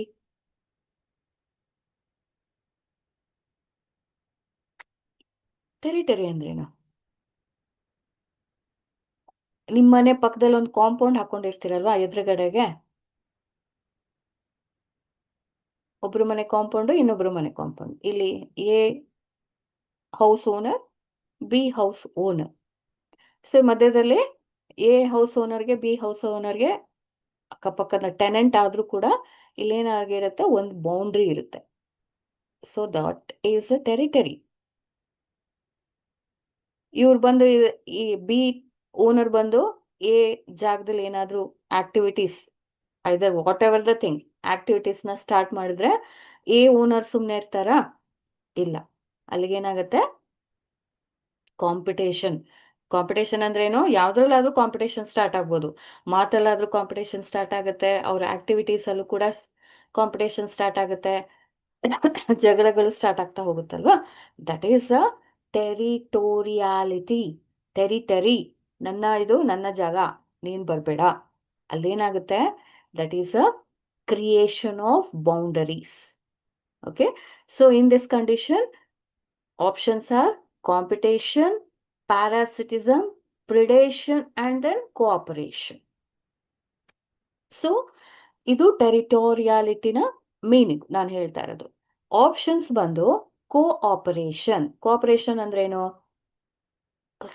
For example A owner ಏನ್ ಮಾಡ್ತಾರೆ, ಬಿ ಓನರ್ಗೆ ಇಲ್ಲಪ್ಪ ನೀವು ಆ ಥರ ಎಲ್ಲ ಮಾಡಬೇಡಿ, ಏನಾದ್ರು ಮಾಡೋದಿದ್ರೆ ಆಕ್ಟಿವಿಟೀಸ್ ಮಾಡೋದಿದ್ರೆ ಇಬ್ರು ಮಾಡಿ ಸೇರಿ ಮಾಡ್ಕೊಂಡು ಹೋಗೋಣ. That is a cooperation. ಅಂದ್ರೇನು? ಸಹಕಾರ ಕೊಡುವಂಥದ್ದು. That is cooperation. Okay, then predation. A owner ಏನಿರ್ತಾರೆ, ಹಿ ಇಸ್ ಡಾಮಿನೆಂಟ್. ಇಲ್ಲೇನಾಗುತ್ತೆ, ಇವರು ಬಿ ಸ್ವಲ್ಪ ಸಪ್ರೆಸಿವ್ ಆಗಿದ್ರೆ ಅವ್ರೇನ್ ಮಾಡ್ತಾರೆ, ಎ ಓನರ್ ಬಿ ಓನರ್ ಮೇಲೆ ಡಾಮಿನೆಂಟ್ ಆಗಿ ಪ್ರಿಡೇಟರ್ ಅಂದ್ರೇನು, ಇವ್ರನ್ನ ಕಂಪ್ಲೀಟ್ ಆಗಿ ವ್ಯಾನಿಷ್ ಮಾಡಿ ಈ ಎಲ್ಲ ಲ್ಯಾಂಡ್ ಅನ್ನ ಅಕ್ವಿಸಿಟ್ ಮಾಡ್ತಾರೆ. That is a predation. ಅರ್ಥ ಆಗ್ತಿದ್ಯಾ? In a very simple word, day to day ಲೈಫಲ್ಲಿ ಆಗುವಂತ ವರ್ಡ್ ನಾನು ಹೇಳ್ತಾ ಇದ್ದೀನಿ ಎಕ್ಸಾಂಪಲ್ಸ್. ಪ್ರಿಡೇಷನ್ ಅಂದ್ರೇನು? ಕಂಪ್ಲೀಟ್ ಆಗಿ ಅದನ್ನ ಕನ್ಸ್ಯೂಮ್ ಮಾಡಿ ಅಲ್ಲಿ ಇಲ್ಲ ಅಂತ ಹೇಳಿ ಮಾಡುವಂತ ವ್ಯವಸ್ಥೆ. That is a predation. Then parasitism. Parasitism ಅಂದ್ರೇನು? ಕಂಪ್ಲೀಟ್ ಆಗಿ ಎ ಓನರ್ ಏನಿರ್ತಾರೆ, ಬಿ ಓನರ್ ಜಾಗದಲ್ಲಿ ಅಥವಾ ಅವ್ರ ಆಕ್ಟಿವಿಟೀಸ್ ಅಲ್ಲಿ ಇನ್ವಾಲ್ವ್ ಆಗ್ತಾ ಇರ್ತಾರೆ. ಆದ್ರೆ ಬಿ ಓನರ್ಗೆ ಇದು ಗೊತ್ತಾಗ್ತಾ ಇರೋದಿಲ್ಲ. ಕಂಪ್ಲೀಟ್ ಆಗಿ ಇವರಿಂದ ಬೆನಿಫಿಟ್ ತಗೊಳ್ತಾ ಇರ್ತಾರೆ. ಸೊ ಬಿ ಓನರ್ ಅದ್ರ ಬಗ್ಗೆ ಅವೇರ್ನೆಸ್ ಇರೋದಿಲ್ಲ. That is a parasitism. Okay, and then competition. What is competition? Again fighting. ಬಂದ್ರೆ ನೆಕ್ಸ್ಟ್ ಏನಾಗುತ್ತೆ, ಯುದ್ಧ ಸ್ಟಾರ್ಟ್ ಆಗುತ್ತೆ. That is competition. ಹಾಗಾದ್ರೆ ವಾಟ್ ಕಾಸಸ್ ಟೆರಿಟೋರಿಯಾಲಿಟಿ ಅಂತ ಕೇಳಿದ್ದಾರೆ. ಹಾಗಾದ್ರೆ ಏನ್ ಮಾಡ್ತೀರಿ? ನಾನೊಂದು ಎಕ್ಸಾಂಪಲ್ಸ್ ಎಲ್ಲ ಸೆಟ್ ಮಾಡಿದ್ದೀನಿ. ಏನಿಲ್ಲಿ ಟೈಪ್ಸ್ ಅಂಡ್ ಸ್ಪೀಶೀಸ್ ಎಕ್ಸಾಂಪಲ್, ಇದ್ರ ಬೇಸಿಸ್ ಮೇಲೆ ನೀವು ಆನ್ಸರ್ ಮಾಡೋದಕ್ಕೆ ಈಸಿ ಆಗುತ್ತೆ. Competition, look at here, trees in a forest which competing for sunlight. ಕೆಲವೊಂದು ಎವರ್ಗ್ರೀನ್ ಫಾರೆಸ್ಟ್ ಅಂದ್ರೆ ಪ್ರತಿ ನಿತ್ಯ ಹರಿದ್ವರ್ಣ ಕಾಡು ಅಂತ ಹೇಳ್ತೀರಲ್ಲ, ಅದ್ರಲ್ಲಿ ಏನಾಗುತ್ತೆ, ದೊಡ್ಡ ದೊಡ್ಡ ಮರಗಳ ಕೆಳಗಡೆಗೆ ಚಿಕ್ಕ ಚಿಕ್ಕ ಗಿಡಗಳಿರುತ್ತೆ. ಅವ್ರು ಏನ್ ಮಾಡ್ತವೆ, ಈ ದೊಡ್ಡ ಮರ ಇದ್ದಾಗ ಏನಾಯ್ತು, ಸನ್ಲೈಟ್ ಎಕ್ಸ್ಪೋಜರ್ ಕೆಳಗಡೆ ಆಗೋದಿಲ್ಲ. ಹಾಗಾಗಿ ಇದಕ್ಕೆ ಕಾಂಪಿಟೇಷನ್ ಆಗ್ತಾ ಹೋಗುತ್ತೆ. That is a competition. Trees in a forest competing for a sunlight. Predation, lions preying on zebra. ಈ ಸಿಂಹಗಳು ಏನ್ ಮಾಡುತ್ತೆ, ಝೀಬ್ರಾ ಮೇಲೆ ಅಟ್ಯಾಕ್ ಮಾಡಿ ಕಂಪ್ಲೀಟ್ ಆಗಿ ಆಹಾರನ ತರದಲ್ಲಿ ಯೂಸ್ ಮಾಡ್ಕೊಳ್ತಾ ಹೋಗುತ್ತೆ. ಪ್ರೇಯಿಂಗ್ ಅಂತಂದ್ರೇನು, ಡಿಪೆಂಡೆಂಟ್. ಓಕೆ. ಪ್ಯಾರಾಸಿಟಿಸಮ್, ಹೊಟ್ಟೆಯಲ್ಲಿ ಹುಳಗಳಿರುತ್ತಲ್ಲ, ಹ್ಯೂಮನ್ ಇಂಟೆಸ್ಟೈನ್ ಅಲ್ಲಿ ಅದು ಚೆನ್ನಾಗಿ ಬದುಕೊಂಡಿರುತ್ತೆ. ಆದ್ರೆ ಹ್ಯೂಮನ್ಸ್ಗೆ ಅವೇರ್ನೆಸ್ ಇದ್ರೂ ಕೂಡ ಅದನ್ನ ಏನೂ ಮಾಡಕ್ ಆಗೋದಿಲ್ಲ ಕೆಲವೊಂದು ಟೈಮಲ್ಲಿ ಅವೇರ್ನೆಸ್ ಇರೋದಿಲ್ಲ. Then mutualism, bees and flower.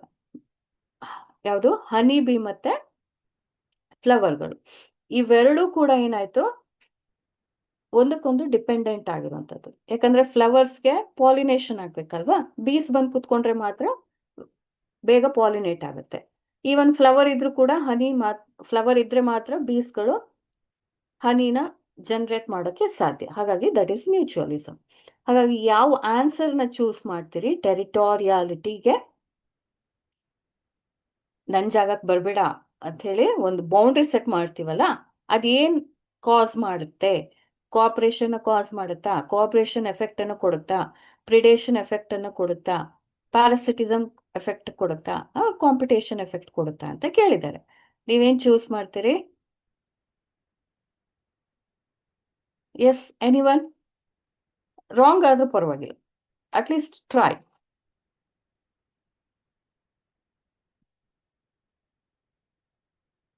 S, anyone?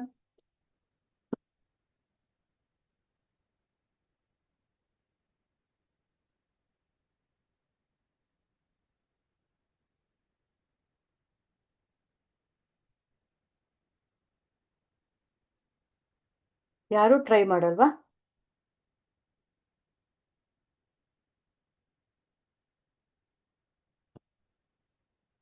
Territoriality causes competition. ಏನಾಯ್ತು? ಅರ್ಥ ಆಗ್ತಿದ್ಯಾ? ಈ ಕ್ವಶನ್ಗೆ ಆನ್ಸರ್ ಅರ್ಥ ಆಗ್ತಿದ್ಯಾ? Yes or no? Yes, comment ಮಾಡಿ.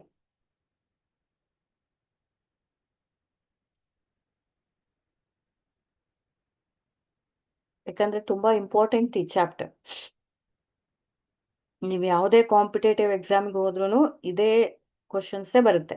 ನೀವೇನಾದ್ರೂ KS ಆಗ್ಬೇಕು ಅಂತ ಕನ್ಸ್ಕೊಂಡಿದ್ರೆ, IAS ಆಗ್ಬೇಕು ಅಂತ ಏನಾದ್ರು ಇದ್ರೆ, ಈ ಚಾಪ್ಟರ್ ತುಂಬಾ ತುಂಬಾ ಇಂಪಾರ್ಟೆಂಟ್.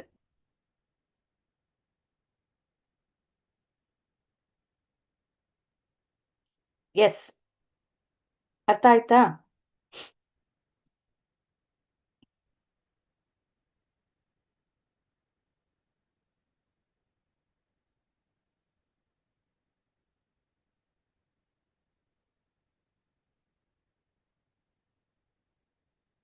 ಓಕೆ. ಎಸ್.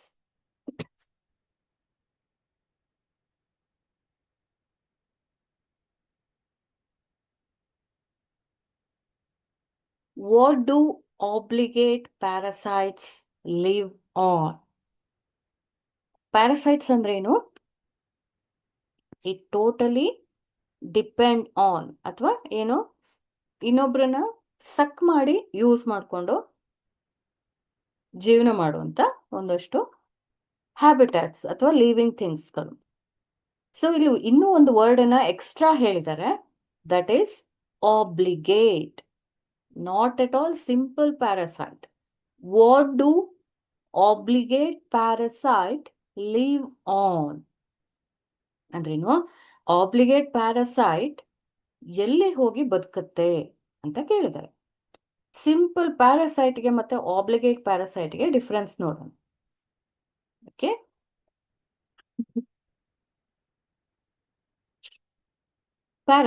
ಪ್ಯಾರಾಸೈಟ್ ಅಂದ್ರೇನು?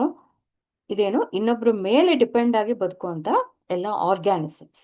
ಐದರ್ ಇರ್ಬೋದು, ಇದು ತನ್ನ ಫುಡ್ ಅನ್ನ ತಾನೇ ರೆಡಿ ಮಾಡ್ಕೊಳ್ಳೋ ಕೆಪಾಸಿಟಿ ಇರೋದಿಲ್ಲ. So that is simple parasite. Either it may depend on living thing R dead thing. ಇದನ್ನ ನಾವೇನ್ ಹೇಳ್ತೀವಿ? ಪ್ಯಾರಾಸೈಟ್ ಅಂತ ಹೇಳ್ತೀವಿ. Okay, R dead thing. Simple general ಆಗಿ ಪ್ಯಾರಾಸೈಟ್ ಅಂತ ಹೇಳ್ತೀವಿ. ಐದರ್ it is living R dead. In case of obligate parasite, it's specifically referred to living thing. ಯಾವೆಲ್ಲ ಪ್ಯಾರಾಸೈಟ್ಸ್ಗಳಿದಾವೆ, for example amoeba ಇರ್ಬೋದು, ಪ್ರೋಟೋಸೋವಾ ಇರ್ಬೋದು, ರೌಂಡ್ ವರ್ಮ್ ಇರ್ಬೋದು. Okay, so such organism or protozoa or nematodes or fungi.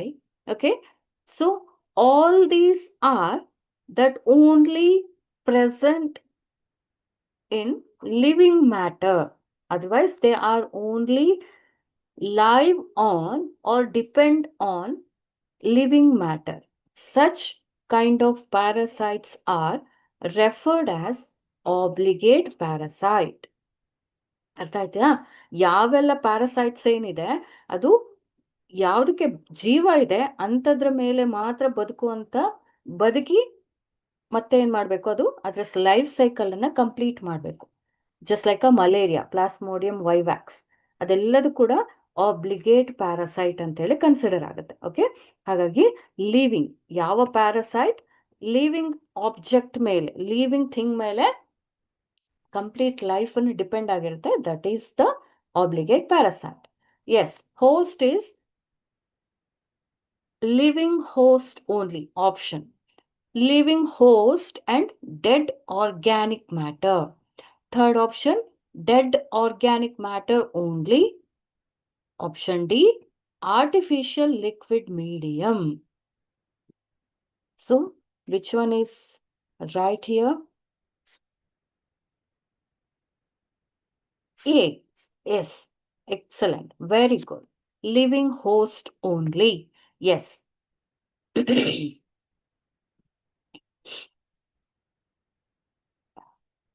Living host and dead organic matter, B L ಏನು ಆಗ್ತಾ ಇತ್ತು, simple ಆಗಿ parasite ಅಂತ ಕೊಟ್ಟಿದ್ರೆ ಮಾತ್ರ ಈ ಆಪ್ಷನ್ ಕರೆಕ್ಟ್ ಇರ್ತಾ ಇತ್ತು. ಹಾಗಾಗಿ ಅವ್ರು ಸ್ಪೆಸಿಫಿಕ್ ಆಗಿ ಏನ್ ಕೇಳಿದ್ದಾರೆ, ಆಬ್ಲಿಗೇಟ್ ಪ್ಯಾರಾಸೈಟ್ಸ್ ಅಂತ ಕೇಳಿರುವಂಥದ್ದು. ಹಾಗಾಗಿ A is the correct one. And the third is dead organic matter only. It again refers to parasites. And then artificial liquid medium.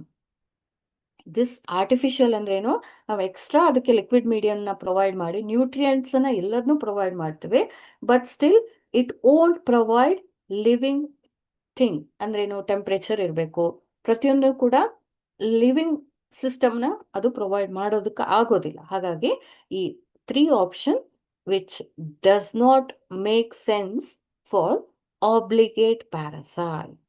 Okay, for example ಇಲ್ಲಿ ನಾವು ನೋಡೋದಾದ್ರೆ ಇದನ್ನು ಕೇರ್ಫುಲ್ ಆಗಿ ಅಬ್ಸರ್ವ್ ಮಾಡಿ ಕೇಳ್ಬೋದು. ನೆಕ್ಸ್ಟ್ ಇದೇ ರೀತಿನ ಮ್ಯಾನಿಪುಲೇಟ್ ಮಾಡಿ ಕೇಳ್ಬೋದು. ಎಕ್ಸಾಂಪಲ್ ಈ ತರ ಕೊರೋನಾ ವೈರಸ್ ಇರ್ಬೋದು, ಅಥವಾ ಲೋಸ್ ಅಂದ್ರೇನು, ಏನು ನೀವು ಕೂದಲಾಗುತ್ತಲ್ಲ ಅದು, ಈ ತರ ಎಲ್ಲ ಕೊಟ್ಬಿಟ್ಟು ಇದು ಯಾವುದು ಆಬ್ಲಿಗೇಟ್ ಪ್ಯಾರಾಸೈಟ್ ಅಂತ ಕೇಳಿದ್ರೆ ಹೇಳ್ಬೇಕಾಗುತ್ತೆ. Corona virus, head lice, then rafflesia, it's a sea organism. Yes. Mycorrhiza help in the absorption of what? Mycorrhiza help in the absorption of what? Anyone? Calcium, nutrients, metals, and none of this. Before going to answer this question, let's deep dive into what is mycorrhiza. Mycorrhiza ಅಂದ್ರೆ ಏನು ಅನ್ನೋದು first ಗೊತ್ತಾಗ್ಬೇಕಲ್ವಾ? ಆದ್ಮೇಲೆ ಮಾತ್ರ ನಾವು answer ಮಾಡಕ್ chances ಇದೆ. So mycorrhiza is the fungi. Okay, mycorrhiza ಅನ್ನೋದು ಒಂದು ಫಂಗೈ. ಈ ಫಂಗೈ ಏನ್ ಮಾಡುತ್ತೆ, ರೂಟ್ ಒಳಗಡೆಗೆ ಸಿಂಬಯೋಟಿಕ್ ಅಸೋಸಿಯೇಷನ್ ಡೆವಲಪ್ ಮಾಡುತ್ತೆ, just like a mutualism. Please ನೀನು ನನಗೆ ಹೆಲ್ಪ್ ಮಾಡು, ನಾನು ನಿನಗೆ ಹೆಲ್ಪ್ ಮಾಡ್ತೀನಿ. ಯಾವುದಕ್ಕೆ? ಪ್ಲಾಂಟ್ಸ್ ಜೊತೆಗೆ ಒಂದು ಲೀಗಲ್ ಅಪ್ರೂವಲ್ ತಗೊಳುತ್ತೆ. ಯಾವ ತರ ಅಪ್ರೂವಲ್ ತಗೊಳುತ್ತೆ? ದಿಸ್ ಮೈಕೋರೈಸಲ್ ಹೈಫೆ ಫಂಗೈ ಏನ್ ಮಾಡುತ್ತೆ, ಅದರದ್ದೇ ಆದ ಒಂದು ಬ್ರಾಂಚ್ ಸ್ಟ್ರಕ್ಚರ್ ಇರುತ್ತಲ್ವಾ, ಈ ಕೆಲವೊಂದು ರೂಟ್ ಸಿಸ್ಟಮ್ಗೆ ತುಂಬಾ ನೆಕ್ಸ್ಟ್ ಲೆವೆಲ್ ತನಕ ಹೋಗೋದಕ್ಕೆ ಚಾನ್ಸಸ್ ಇರೋದಿಲ್ಲ. ಸೆಕೆಂಡರಿ ರೂಟ್ ಇರ್ಬೋದು, ಟರ್ಷರಿ ರೂಟ್ ಸಿಸ್ಟಮ್ ಇರ್ಬೋದು. ಆಗ ಏನ್ ಮಾಡುತ್ತೆ, ಈ ಮೈಕೋರೈಸಾ ಏನ್ ಮಾಡುತ್ತೆ, ಪ್ಲಾಂಟ್ಸ್ ರೂಟ್ ಹತ್ರ ಕಮ್ಯುನಿಕೇಟ್ ಮಾಡುತ್ತೆ ಥ್ರೂ ಕೆಮಿಕಲ್ಸ್ ಥ್ರೂ ಕಮ್ಯುನಿಕೇಟ್ ಮಾಡುತ್ತೆ. ನನಗೆ ನೀವು ಜಾಗ ಕೊಟ್ರೆ ರೂಟ್ ಸಿಸ್ಟಮ್ ಅಲ್ಲಿ we are providing so much component to you for your growth ಅಂತೇಳಿ ಒಂದು ಏನು ಕಮಿಟ್ಮೆಂಟ್ ಮಾಡ್ಕೊಳ್ಳುತ್ತೆ. ಓಕೆ, ದಟ್ ಈಸ್ ಏನು ಒಪ್ಪಂದ.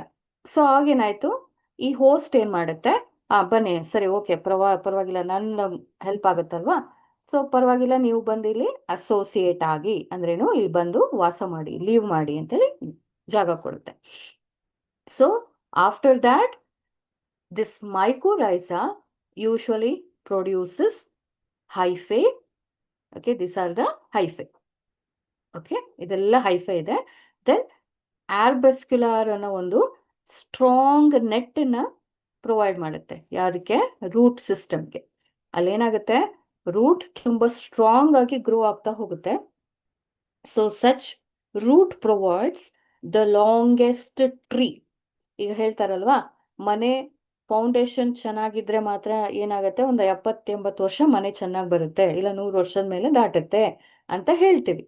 ಸೊ ಅದೇ ತರ ಕೆಲವೊಂದಷ್ಟು ಮರಗಳು ಫಾರೆಸ್ಟ್ ಅಲ್ಲಿ ಇದೆ ಅಂತ ಆದ್ರೆ because of this kind of association. That means mycorrhizae are fungi which provide which component, ಯಾವ ಕಂಪೋನೆಂಟ್ ಅನ್ನ ಮಾಡುತ್ತೆ? Yes, option B, but particularly phosphorus in soil. Exactly. Very good, very good. That means nutrients. Mycorrhiza helps in absorption of nutrients. Nutrients ಅಂದ್ರೇನು? Major ಆಗಿ phosphorus. Okay, ಯಾಕೆ phosphorus ಅನ್ನ ಮಾತ್ರ ಮಾಡುತ್ತೆ? Because the root doesn't have any kind of mechanism to absorb the rock phosphorus or rock phosphate. ಇಲ್ಲಿ ಕಲ್ಗಳೆಲ್ಲ ಇರುತ್ತಲ್ಲ, ಕಲ್ಗಳಲ್ಲಿ ಬಂಡೆಗಳಲ್ಲಿರುವಂಥದ್ದು ಅಂದ್ರೇನು, rock ಅಲ್ಲಿರುವಂತ ಫಾಸ್ಫರಸ್ ಕಂಪೋನೆಂಟ್ ನ ರೂಟಿಗೆ ಅಬ್ಸರ್ವ್ ಮಾಡೋ ಕೆಪಾಸಿಟಿ ಇರೋದಿಲ್ಲ. ಬಟ್ ಮೈಕೋರೈಸೆ ಅಥವಾ ಫಂಗೈ ಏನಿದೆ, especially VAM fungi, vascular arbuscular fungi, that usually dissolve this rock particles and then phosphorus component also. ಈ ಫಾಸ್ಫರಸ್ ಕಂಪೋನೆಂಟ್ ಅನ್ನ ಕಂಪ್ಲೀಟ್ ಆಗಿ ಈಸಿಯಾಗಿ ಅಬ್ಸರ್ವ್ ಮಾಡ್ಕೊಳ್ಳೋ ರೀತಿಯಲ್ಲಿ ಕನ್ವರ್ಟ್ ಮಾಡುತ್ತೆ. ಹಾಗಾಗಿ ರೂಟ್ ಏನ್ ಮಾಡುತ್ತೆ, ಇದನ್ನ ಕನ್ವರ್ಟ್ ಮಾಡಿರೋದನ್ನ ನೀಟಾಗಿ ಸಕ್ ಮಾಡುತ್ತೆ. ಹಾಗಾಗಿ that is a nutrients. Okay, especially the rock phosphate ಇದೇನಾಗಿರುತ್ತೆ, ಇನ್ಸಾಲ್ಯುಬಲ್ ಫಾರ್ಮ್ ಅಲ್ಲಿ ಇರುತ್ತೆ. ಅದನ್ನ ಸಾಲ್ಯುಬಲ್ ಫಾರ್ಮಿಗೆ ತರುವಂತ ಕೆಲಸ ಯಾವ್ದು ಮಾಡೋದು? ಮೈಕೋರೈಸಾ. ಹಾಗಾಗಿ ಕರೆಕ್ಟ್ ಆಗಿರೋ ಆನ್ಸರ್ ಯಾವ್ದು ಇಲ್ಲಿ? Mycorrhiza. That is a B, nutrients. But ಇಲ್ಲಿ ಕ್ಯಾಲ್ಸಿಯಂ ಅನ್ನ ಇದು ಅಬ್ಸರ್ವ್ ಮಾಡ್ಕೊಳ್ಳೋದಕ್ಕೆ ಹೆಲ್ಪ್ ಮಾಡೋದಿಲ್ಲ. ಸಮ್ ಎಕ್ಸ್ಟೆಂಟ್ ಮಾಡುತ್ತೆ, ಮೆಜಾರಿಟಿ ಆಗಿ ಫಾಸ್ಫರಸ್ ಮಾತ್ರ ಮಾಡುವಂಥದ್ದು. ಅಗೇನ್ ಇನ್ ಅ ಮೆಟಲ್ ಕೂಡ ಅದನ್ನ ಅಬ್ಸರ್ವ್ ಮಾಡ್ಕೊಳ್ಳೋದಕ್ಕೆ ಹೆಲ್ಪ್ ಮಾಡೋದಿಲ್ಲ. ಬಟ್ ಇಲ್ಲಿ ಏನ್ ಮಾಡುತ್ತೆ ಮೆಟಲ್, ಈ ಕೆಲವೊಂದು ಇಂಡಸ್ಟ್ರಿಯಲ್ ಏರಿಯಾ ಇರುತ್ತಲ್ವಾ, ನಾನು ಒಂದು ಇನ್ಫಾರ್ಮೇಶನ್ ಕೊಡ್ತಾ ಇದ್ದೀನಿ. ಈಗ ಸಿಂಪಲ್ ಆಗಿ ತುಂಬಾ ಫ್ಯಾಕ್ಟ್ರೀಸ್, ಕೊಪ್ಪಳ ಇರ್ಬೋದು, ಹೊಸಪೇಟೆ ಇರ್ಬೋದು, ಬಳ್ಳಾರಿ ಸೈಡಲ್ಲಿ ಇರ್ಬೋದು, ಮೈನಿಂಗ್ ಎಲ್ಲ ಮಾಡ್ತಾರಲ್ಲ, ಆ ಏರಿಯಾದಲ್ಲಿ ತುಂಬಾ ಮೆಟಲ್ ಅಕ್ಯುಮುಲೇಟ್ ಆಗ್ತಾ ಇರುತ್ತೆ ಸಾಯಿಲ್ ಅಲ್ಲಿ. ಸೊ ಅಂತ ಕಂಡೀಷನ್ ಅಲ್ಲಿ ಏನ್ ಮಾಡುತ್ತೆ, ರೂಟಿಗೆ ರೆಸಿಸ್ಟೆಂಟ್ ಪವರ್ನ ಕೊಡ್ತಾ ಹೋಗುತ್ತೆ. ಇದನ್ನ ಈಗ ಸಿಂಪಲ್ ಆಗಿ ಕ್ಯಾಡ್ಮಿಯಂ ಇರ್ಬೋದು, ಆರ್ಸೆನಿಕ್ ಇರ್ಬೋದು, ಜೊತೆಗೆ ಮರ್ಕ್ಯುರಿ ಇರ್ಬೋದು. ಇವೆಲ್ಲ ಕಂಪೋನೆಂಟ್ ಏನಿದೆ ವೆರಿ ಡೇಂಜರಸ್. ಅದನ್ನ ಪ್ಲಾಂಟ್ ಅಬ್ಸಾರ್ಬ್ ಮಾಡ್ಕೊಳ್ದೇ ಇರೋ ರೀತಿ ಏನ್ ಮಾಡುತ್ತೆ, ರೆಸಿಸ್ಟೆಂಟ್ ಮಾಡುತ್ತೆ ಮೈಕೋರೈಸಾ. ಹಾಗಾಗಿ ಮಾರ್ಕೆಟ್ ಅಲ್ಲಿ ಮೈಕೋರೈಸಲ್ ಪೌಡರ್ ಅವೈಲೇಬಲ್ ಇದೆ in as a VAM fungi, bio fertiliser ಆಗಿ ಯೂಸ್ ಮಾಡ್ತಾರೆ. ಓಕೆ, ಜನರಲ್ ಆಗು ಕೂಡ ನಾವು ಯೂಸ್ ಮಾಡ್ಬೋದು. Which provide resistant against uptake of cadmium, arsenic, mercury ಅಂತ ಟಾಕ್ಸಿಕ್ ಕೆಮಿಕಲ್ ನ ಕೂಡ ಅದು ಅಬ್ಸಾರ್ಬ್ ಮಾಡ್ಕೊಳ್ಳೋದನ್ನ ಸ್ಟಾಪ್ ಮಾಡುತ್ತೆ. Okay, yes, very good. Next look at here. ಈ ತರ ನೆಟ್ವರ್ಕ್ ಲೈಕ್ ಸ್ಟ್ರಕ್ಚರ್ನ ಅದು ಪ್ರೊವೈಡ್ ಮಾಡ್ತಾ ಹೋಗುತ್ತೆ. Okay, yes. Then option 4, the plants which can withstand a narrow range of temperature. That tolerance is called stenothermal, urothermal or eurythermal, mesothermal and monothermal.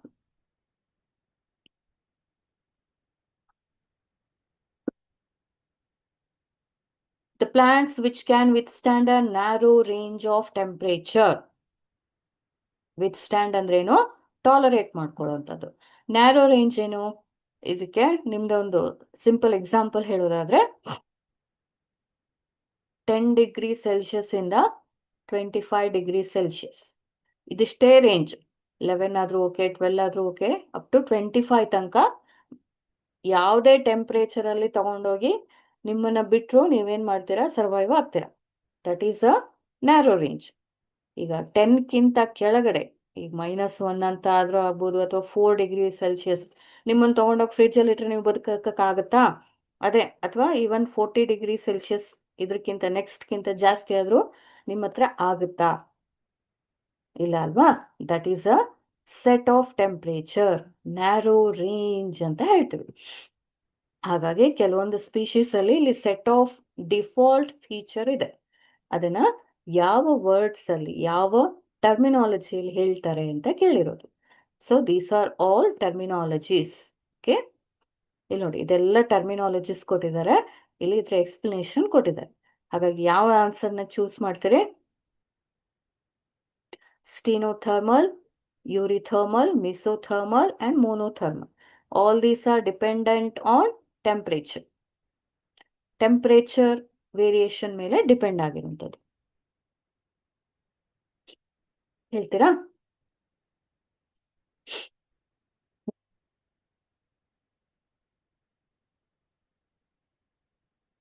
So again, I'm giving so much of information here. Look at here in this graph. ಇಲ್ಲಿ ಏನಾಗುತ್ತೆ, Arctic and alpine tundra ಅಥವಾ ಟೆಂಡ್ರಾ ಅಂತ ಹೇಳಿದಾಗ ಇಲ್ಲಿ ನೋಡಿ 10 degree Celsius ಇದೆ, minus. Yes, answer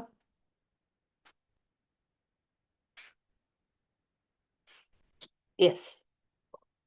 okay, -10 degree Celsius ಅಲ್ಲೇನು, Antarctic ಅಲ್ವಾ? North pole and south pole ಅಲ್ಲೇನು, ನಾವು ಒಂದು ಯಾವುದು ಗ್ಲೋಬನ್ನ ಹಾಕಿದ್ರೆ ಉತ್ತರ ಮತ್ತೆ ದಕ್ಷಿಣ, ಸೊ ಅವೆರಡು ಪೋಲನ್ನ ಆರ್ಕ್ಟಿಕ್ ಅಂಡ್ ಅಲ್ಪೈನ್ ಟಂಡ್ರಾ ಅಂತ ಅಂದ್ರೆ ಏನು, ಇಲ್ಲಿ ಟೆಂಪರೇಚರ್ ಏನಾಗಿರುತ್ತೆ, -10 ಡಿಗ್ರಿಗಿಂತನೂ ಕಡಿಮೆ ಇರುತ್ತೆ. ಸೊ ಅಲ್ಲಿ ಆ ಏರಿಯಾದಲ್ಲಿ ಕೆಲವೊಂದು ಪಾಪ್ಯುಲೇಷನ್ ಏನಿರುತ್ತೆ very low, hardly 1 or 2 species ಮಾತ್ರ ಇರುವಂಥದ್ದು. ಸೊ ನೋಡಿ ಅಲ್ಲಿ ಡಿಸ್ಟ್ರಿಬ್ಯೂಷನ್ ಹೇಗಿದೆ, ವೆರಿ ಲೋ ಟೆಂಪರೇಚರ್ ಅಲ್ಲಿ ಇರುವಂತ ಪಾಪ್ಯುಲೇಷನ್ ಮಾತ್ರ ಇರೋದು. ಅದೇ ನೀವು ಕಾನಿಫರಸ್ ಟ್ರೀಸ್ ಎಲ್ಲಿ, ಮನಾಲಿ, ಉತ್ತರಾಖಂಡ್, ಜೊತೆಗೆ ಹರಿದ್ವಾರ್, ಆಮೇಲೆ ಹಿಮಾಚಲ್ ಪ್ರದೇಶ್ ಅಲ್ಲೆಲ್ಲ ಹೋದಾಗ ಏನಾಗುತ್ತೆ, ಈ ತರ ಹೀಗೆ ಅಶೋಕ ಟ್ರೀ ತರ ಇರುತ್ತಲ್ವಾ, ಆ ತರ ಅದನ್ನ ಕೋನಿಫರಸ್ ಟ್ರೀ ಫಾರೆಸ್ಟ್ ಅಂತ ಹೇಳ್ತೀವಿ. ಅಲ್ಲಿ ಮ್ಯಾಕ್ಸಿಮಮ್ ಅದೇನ ನಾವು ನೋಡ್ತಾ ಹೋಗ್ಬೋದು. ಇಲ್ಲಿ ಬ್ಲಂಟ್ ಆಗ್ತಾ ಹೋಗುತ್ತೆ. ಯಾವ್ದ್ರ ಟೆಂಪರೇಚರ್ ರೇಂಜ್ ಏನ್ ಹೇಳಿ, 0 to maximum 10 degree Celsius. Even low temperature ಏನೇ ಆದ್ರೂ ಏನಾಗುತ್ತೆ, ಸಮ್ಹೌ ಪಾಪ್ಯುಲೇಷನ್ ಬದುಕ್ತಾರೆ. ದೆನ್ ಇಲ್ಲಿ ಡೆಸರ್ಟ್ ಅಲ್ಲಿ ಕೂಡ ಮ್ಯಾಕ್ಸಿಮಮ್ 25 to 35 ತನಕ ಹೋಗುತ್ತೆ. ಆದ್ರೂ ಅಲ್ಲಿ ಸ್ಪೀಶೀಸ್ ಅಥವಾ ಅಥವಾ ಪ್ಲಾಂಟ್ಸ್ ಇರ್ಬೋದು, ಅದೇನಾಗುತ್ತೆ ಕಡಿಮೆನೇ ಇರುವಂಥದ್ದು ರಿಗಾರ್ಡಿಂಗ್ ದ ಪ್ಲಾಂಟ್ಸ್. ಅದೇ ನೀವು ಗ್ರಾಸ್ ಲ್ಯಾಂಡ್ಗೆ ಹೋದ್ರೆ, ಹುಲ್ಲುಗಾವಲು ಪ್ರದೇಶದಲ್ಲಿ ಹೋದ್ರೆ ಇಲ್ಲೇನಾಗುತ್ತೆ, 0 ಇಂದ ಬ್ರಾಡ್ ರೇಂಜ್ 25 ಡಿಗ್ರಿ ಸೆಲ್ಸಿಯಸ್ ಎಲ್ಲಿಂದ ಸ್ಟಾರ್ಟ್ ಆಯ್ತು, ಆಲ್ಮೋಸ್ಟ್ 2 ಡಿಗ್ರಿ 1 or 2 ಡಿಗ್ರಿಯಿಂದ ಸ್ಟಾರ್ಟ್ ಆದ್ರೆ ನೋಡಿ ಎಷ್ಟು ಬ್ರಾಡ್ ರೇಂಜ್ ಅಲ್ಲಿ ಹುಲ್ಲುಗಾವಲು ಪ್ರದೇಶ ಅಕ್ಯುಮುಲೇಟ್ ಆಗಿದೆ ಅಲ್ವಾ. ಹಾಗಾಗಿ ಇದು ಬ್ರಾಡ್ ರೇಂಜ್ ಇದೆ, ಇಲ್ಲಿ ನ್ಯಾರೋ ಇಲ್ಲ. ಎಷ್ಟು, 0 ಇಂದ 25 ಅದನ್ನ ಬ್ರಾಡ್ ಅಂತ ಹೇಳ್ತೀವಿ. ದೆನ್ ಟೆಂಪ್ರೇಟ್ ಫಾರೆಸ್ಟ್ ಅಂದ್ರೇನು, ನಿತ್ಯ ಹರಿದ್ವರ್ಣ ಕಾಡುಗಳು ಬರುತ್ತಲ್ಲ, ಇಲ್ಲಿ ಸೆಟ್ ಆಫ್ ಇದೆ 10 ಡಿಗ್ರಿಯಿಂದ 20 ಡಿಗ್ರಿ ಸೆಲ್ಸಿಯಸ್. ಇಲ್ಲಿ ಒಂದಷ್ಟು ಗಿಡಗಳು ಇರುತ್ತೆ, ಟೆಂಪ್ರೇಟ್ ಫಾರೆಸ್ಟ್ ಇರುತ್ತೆ. ಇಲ್ಲೂ ಕೂಡ ಅಗೇನ್ ನ್ಯಾರೋ ಬ್ರಾಡ್ ರೇಂಜ್. ಅದನ್ನ ನಾವು ಟ್ರಾಪಿಕಲ್ ಫಾರೆಸ್ಟ್, ಸಮಶೀತೋಷ್ಣ ವಲಯ. ಸಮಶೀತೋಷ್ಣ ಅಂದ್ರೇನು, ತುಂಬಾ ಬಿಸಿಲು ಇರಬಾರ್ದು, ತುಂಬಾ ಕಡಿಮೆ ಟೆಂಪರೇಚರ್ ಕೂಡ ಇರಬಾರ್ದು. ಸೊ ಅಲ್ಲಿ ನೋಡಿ ಆ ರೇಂಜ್ ನೋಡಿ, ಇಲ್ಲೇನು 20 ಅಥವಾ 16 degree Celsius or 17 degree Celsius ಇಂದ 20 ಒಳಗಡೆಗೆ ಮುಗಿದೋಗುತ್ತೆ population, plant population.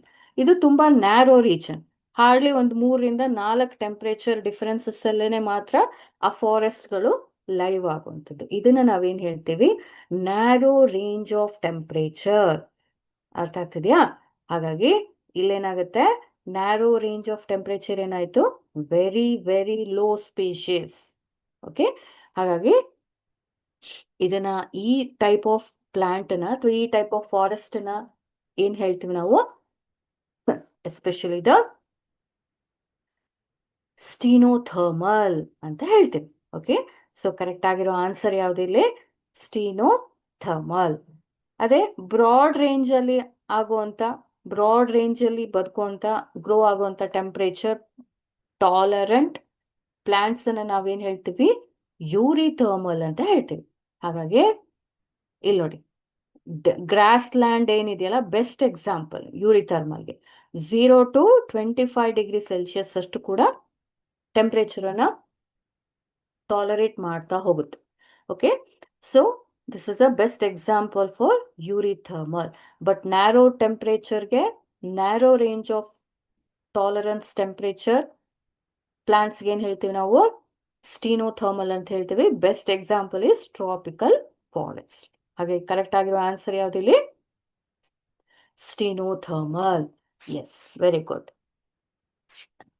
It's option A. Yes, very good, very good. So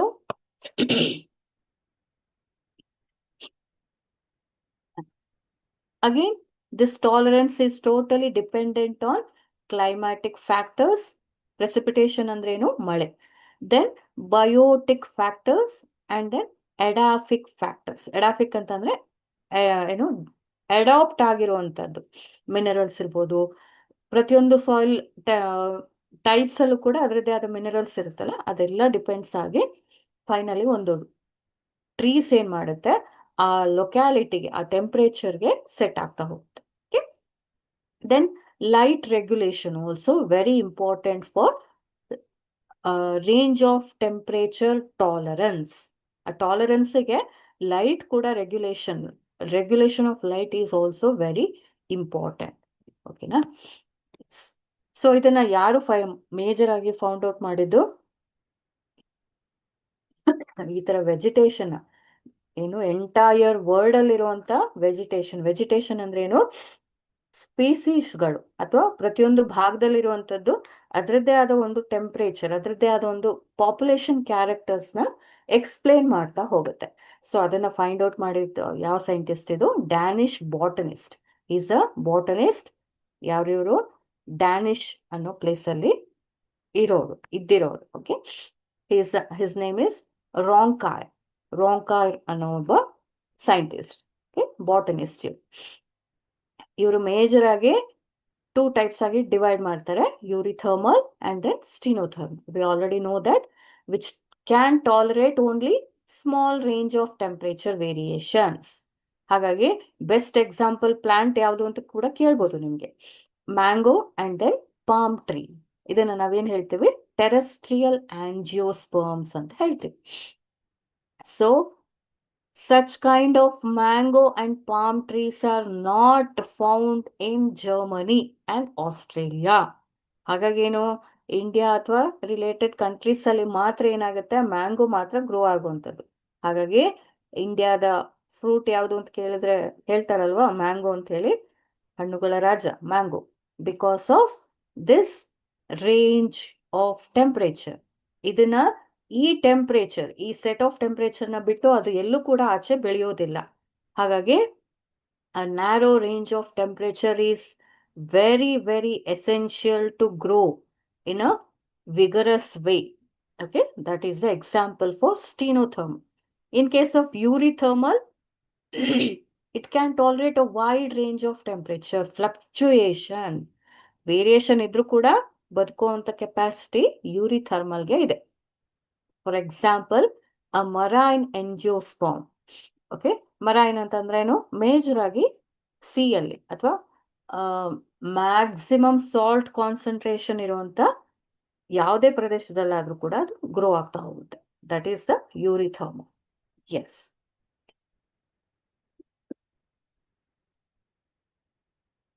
What is the abundance of species in a population within a habitat called?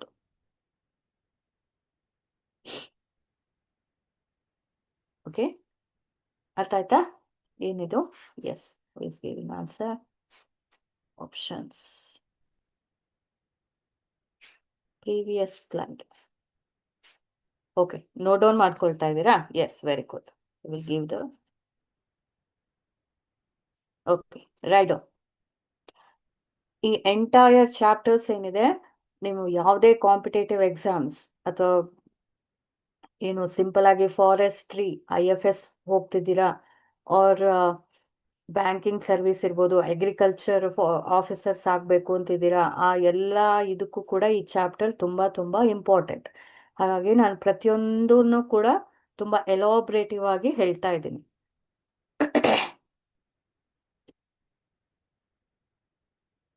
Okay, is that clear? Shall I move?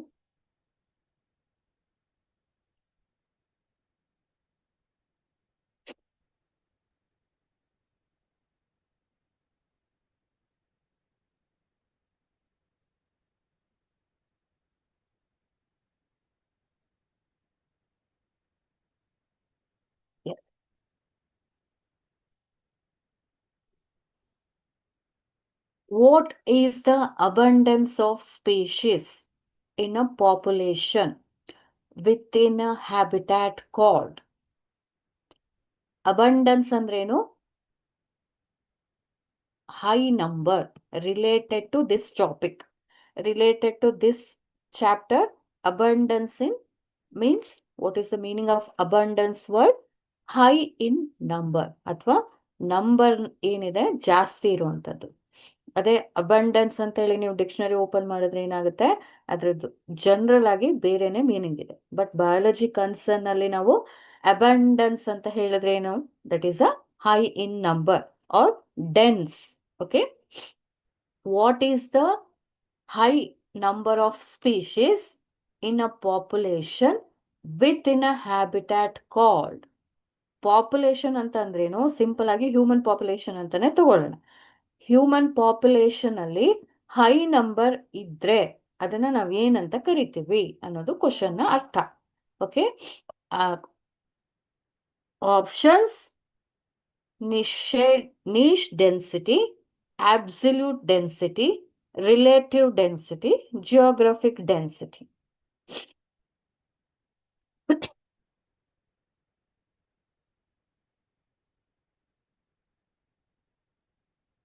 Geographic density. No, we are not discussing here within a habitat. We are not only related to geography. We are more concentrating on habitat. Habitat ಅಂದ್ರೇನು? Complete set of environment. Okay, ಇಲ್ಲಿ simple ಆಗಿ habitat ಅಂತ ಕೊಟ್ಟಿದ್ರೆ ನೀವು ಹೇಳಿರೋ answer correct. ಯಾವುದು? Geographic density. But they are using one particular word here, the abundant of species in a population. Say for example tiger. Tiger population ಏನಿದೆ, ಟೈಗರಿನ species ಏನಿದೆ, ಟೈಗರ್ ಸ್ಪೀಶೀಸ್ ಎಲ್ಲಿ ಬರುತ್ತೆ? ಮ್ಯಾಮಲಿಯನ್ ಅಲ್ಲಿ ಬರುತ್ತೆ ಅಲ್ವಾ? ಮ್ಯಾಮಲಿಯನ್ ಅಲ್ಲಿ ನಾವು ಹ್ಯೂಮನ್ ಬೀಯಿಂಗ್ ಕೂಡ ಬರ್ತೀವಿ. ಮ್ಯಾಮಲಿಯನ್ ಅಲ್ಲಿ ನಾವೇನ್ ಬರ್ತೀವಿ? ಹ್ಯೂಮನ್ ಕೂಡ ಇನ್ಕ್ಲೂಡ್ ಆಗ್ತೀವಿ. ಟೈಗರ್ ಕೂಡ ಮ್ಯಾಮಲಿಯನ್ನೇ. ಸೊ ಇಲ್ಲೇನಾಯ್ತು? ಮ್ಯಾಮಲಿಯಾ ಅನ್ನೋದು ಒಂದು ದೊಡ್ಡ ಪಾಪ್ಯುಲೇಷನ್. ಈ ಪಾಪ್ಯುಲೇಷನ್ ಅಲ್ಲಿ ಟೈಗರ್ ಅನ್ನೋದು ಒಂದು ಸ್ಪೀಶೀಸ್, ಅದೇ ಒಂದು ಪ್ರಭೇದ. ಸ್ಪೀಶೀಸ್ ಪ್ರಭೇದ ಅಲ್ವಾ? Tiger. What is the abundance of species in a population within a habitat? ಈ ಟೈಗರಿನ ಸ್ಪೀಶೀಸ್ ಯಾವುದಿದೆ ಅದು ಒಂದು ಹ್ಯಾಬಿಟ್ಯಾಟ್ಗೆ ಸೆಟ್ ಆಗಿರುತ್ತೆ. ಓಕೆ, ಆ ಹ್ಯಾಬಿಟ್ಯಾಟಿನ complete information, complete set of thing which is present in mammalia population. Mammalia population ಏನಿದೆ ಅದ್ರ ಒಳಗಡೆಗೆ ಎಷ್ಟು ಡೆನ್ಸಿಟಿ ಇದೆ ಅಂತ ಕೇಳ್ತಾ ಇದೆ. ಎಷ್ಟು ಹೈ ನಂಬರ್, ಎಷ್ಟು ಅಬಂಡೆನ್ಸ್ ಆಗಿ ಇದೆ. ಓಕೆನಾ? ಸೊ ಅವಾಗ ನಾವೇನ್ ಹೇಳ್ಬೇಕು? ಈಗ ಇವರು ಜಸ್ಟ್ ಲೈಕ್ ಅ ಕಂಪ್ಯಾರಿಸನ್ ಆದಂಗೆ ಆಯ್ತು. ಯಾವುದಕ್ಕೆ? ಹ್ಯೂಮನ್ ಪಾಪ್ಯುಲೇಷನ್ ಜೊತೆಗೆ ಟೈಗರ್ ಪಾಪ್ಯುಲೇಷನ್ ಎಷ್ಟಿರುವಂಥದ್ದು. ಹಾಗಾಗಿ ಇಲ್ಲೇನಾಯ್ತು? niche density, absolute density, relative density and geographic density. Okay. Look at here, species abundance. Species abundance andreno related to this sentence. Say for example, total number of individuals of a given species within a given area. Okay. For example, ನಾವು ಬಂಡೀಪುರ ಅಂತ ಅನ್ಕೊಳ್ಳೋಣ. ಅಭಯಾರಣ್ಯ ಅಲ್ವಾ? Reserve forest ಅಲ್ವಾ ಅದು? ಇಲ್ಲಿ set of area ಇದೆ, ಒಂದಷ್ಟು ಕಿಲೋಮೀಟರ್ಸ್ಗಳಿದೆ. ಅದನ್ನ ಗೀವನ್ ಏರಿಯಾ. ಆ ಗೀವನ್ ಏರಿಯಾದಲ್ಲಿ ಟೋಟಲ್ ನಂಬರ್ ಆಫ್ ಇಂಡಿವಿಜುವಲ್ಸ್, ಇಲ್ಲಿ ಎಷ್ಟು ನಂಬರ್ಸ್ ಅಲ್ಲಿ ಟೈಗರ್ ಇದೆ? ಸೇ ಫಾರ್ ಎಕ್ಸಾಂಪಲ್ 13 ಅಂತ ಹೇಳೋಣ. 13 ಟೈಗರ್ಸ್ ಅಂತ ಹೇಳಿದ್ವಿ. So this is a species abundance for particular area ಅಲ್ವಾ? ಇದನ್ನೇ ನಾವೇನ್ ಹೇಳ್ತೀವಿ? ಈ ಸೆಟ್ ಆಫ್ ಏರಿಯಾನೇ ನಾವೇನ್ ಹೇಳ್ತೀವಿ? ಪಾಪ್ಯುಲೇಷನ್. ರೈಟ್ ನೋ ಸಿಚುವೇಶನ್ಗೆ ಈ ಏರಿಯಾ ಅಥವಾ ಪರ್ಟಿಕ್ಯುಲರ್ ಒಂದು ಸ್ಕ್ವೇರ್ ಮೀಟರ್ ಇದೆಯಲ್ವಾ, ಆ ಸ್ಕ್ವೇರ್ ಮೀಟರೇ ಅನ್ನೋದೇ ಏನು ಇಲ್ಲಿ? ಪಾಪ್ಯುಲೇಷನ್. ಈ ಪಾಪ್ಯುಲೇಷನ್ ಅಥವಾ ಈ ಏರಿಯಾದಲ್ಲಿ 13 ಅನ್ನೋ ಒಂದು ಸಂಖ್ಯೆ ಏನಿದೆ ಅಲ್ವಾ, ಈ 13 number is a high abundance compare to the normal local city. Local city ಪಕ್ಕದಲ್ಲಿರೋ ಸಿಟಿಗೆ ಕಂಪೇರ್ ಮಾಡಿದ್ರೆ 13 number of tigers are present in this Bandipur ಅಂತ ಹೇಳಿ ನಾವು ಹೇಳ್ಬೋದು. That is a high number ಅಲ್ವಾ? ಅದೇ ನಾವು ಸ್ಪೀಶೀಸ್ ರಿಚ್ನೆಸ್ ಅಂತ ಕನ್ಸಿಡರ್ ಮಾಡಿದ್ರೆ ಇಲ್ಲೇನಾಗುತ್ತೆ? ಇದಕ್ಕೆ ರಿಲೇಟೆಡ್ ಆಗಿರೋದು ನಾನು ಹೇಳ್ತಾ ಇದ್ದೀನಿ ಇಲ್ಲಿ. ಸ್ಪೀಶೀಸ್ ರಿಚ್ನೆಸ್ ಇದು ಈ ಇಮೇಜ್ ಏನಿದೆ, this is a totally explanation for this sentence. ಈ ಬಿ ಫಿಗರ್ ಏನಿದೆ ಇದು complete explanation for this options. Okay, this is a species richness. ಇಲ್ಲೇನು ಹೇಳಿದ್ವಿ ನಾವು? ಟೈಗರ್ ಅಂತ ಕನ್ಸಿಡರ್ ಮಾಡಿದ್ವಿ ಅಲ್ವಾ? ಇಲ್ಲಿ total number of species with in a given area. Given ಏರಿಯಾದಲ್ಲಿ ಈ ಪಾಪ್ಯುಲೇಷನ್ ಏನಿದೆ, ಇಲ್ಲಿ 13 ಟೈಗರ್ ಇದೆ, ಅದ್ರ ಜೊತೆಗೆ ರಿಮೈನಿಂಗ್ ಸ್ಪೀಶೀಸ್ಗಳು ಕೂಡ ಬೇರೆ ಲೀವ್ ಆಗಿದೆ. That is a hole set of species richness. So combined together A and B, look at here, the abundance of species of tiger with set of population is totally explains niche density. ನಾವಿಲ್ಲಿ ಏನ್ ಮಾಡ್ತಾ ಇದ್ದೀವಿ? ಟೈಗರ್ಗೆನೆ ಮಾತ್ರ focus ಮಾಡ್ತಾ ಇದೀವಿ. That is a niche. Niche ಅಂದ್ರೇನು? ಅದ್ರ ಸುತ್ತಮುತ್ತನೇ ಆ ಸ್ಪೀಶೀಸಿನ ಕಂಪ್ಲೀಟ್ ಇನ್ಫಾರ್ಮೇಶನ್ ನ ಕೊಡುವಂಥದ್ದೇ ಏನು, niche density. Okay, it's not absolute density. ಇಲ್ಲೇನು ನೀಶ್ ಡೆನ್ಸಿಟಿ ನೆಕ್ಸ್ಟ್ 1 ಮಂತ್ ಅಲ್ಲಿ ಇದು ಜಾಸ್ತಿ ಆಗ್ಬೋದು, 14 ಆಗ್ಬೋದು. ಯಾಕೆಂತಂದ್ರೆ they are living things. Next ಅದ್ರ ನಂಬರ್ ಏನಾಗ್ಬೋದು, ಇನ್ಕ್ರೀಸ್ ಆಗ್ಬೋದು ಅಲ್ವಾ. ಹಾಗಾಗಿ ಇಲ್ಲಿ ಏನ್ ಕೊಟ್ಟಿದ್ದಾರೆ ಅವರು, ಪಾಪ್ಯುಲೇಷನ್ ಅಂತ ಕೊಟ್ಟಿದ್ದಾರೆ. ಸೊ ಹಾಗಾಗಿ ಕರೆಕ್ಟ್ ಆನ್ಸರ್ ಯಾವುದು, ನೀಶ್ ಡೆನ್ಸಿಟಿ. ಅದನ್ನ ನೀವು ಆಬ್ಸಲ್ಯೂಟ್ ಡೆನ್ಸಿಟಿ ಅಂತ ಹೇಳಿದ್ರೆ ಕಂಪ್ಲೀಟ್ ಆಗಿ ನೀವು 1 ವರ್ಷ ಹೋಗಿ ಬಿಟ್ರು ಇದು 13 ನಂಬರ್ ಇರಲೇಬೇಕು. ಅದಿಲ್ಲ, ಯಾಕೆಂದ್ರೆ the population may increase in any time. They have the ability, they have the freedom to raise the number. ಹಾಗಾಗಿ ನೀಶ್ ಅನ್ನೋದೇನು, ಕಂಪ್ಲೀಟ್ ಒಂದು ಸ್ಪೀಶೀಸ್ ಏನಿದೆ ಅದು ನಂಬರ್ ಜಾಸ್ತಿ ಆಗ್ತಾ ಹೋಗಿದೆ, ಜೊತೆಗೆ ಅಬಂಡೆನ್ಸ್ ಅನ್ನ ತೋರಿಸ್ತಾ ಇದೆ. ಅಂದ್ರೆ ಏನು, ರಿಪೀಟೆಡ್ ಆಗಿ ಅದ್ರ ನಂಬರ್ ಇನ್ಕ್ರೀಸ್ ಆಗ್ತಾ ಇದೆ. ಹಾಗಾಗಿ ಅದನ್ನ ನಾವು ಅಬಂಡೆನ್ಸ್ಗೆ ರಿಲೇಟ್ ಮಾಡಿದ್ರೆ that is a niche density. Okay, it's not absolute density, relative density and then geographic density. ಓಕೆನಾ. ಇಲ್ಲಿ ಪ್ರತಿಯೊಂದು ಟರ್ಮಿನಾಲಜಿ ಕೂಡ ಆನ್ಸರ್ ಡಿಪೆಂಡೆಂಟ್ ಇದೆ. ಓಕೆ, ಹಾಗಾಗಿ ಕರೆಕ್ಟ್ ಆಗಿರೋ ಆನ್ಸರ್ ಯಾವ್ದಿಲ್ಲಿ, ನೀಶ್ ಡೆನ್ಸಿಟಿ. ಅರ್ಥ ಆಯ್ತಾ, ಎಕ್ಸ್ಪ್ಲನೇಷನ್ ಅರ್ಥ ಆಯ್ತಾ? If you want one more time, if S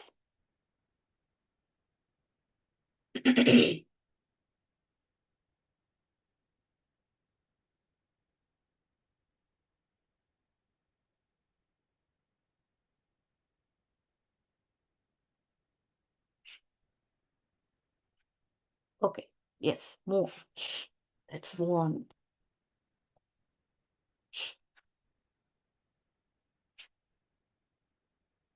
The ability to maintain internal favorable conditions by a self-regulated mechanism despite change in the environment is called what?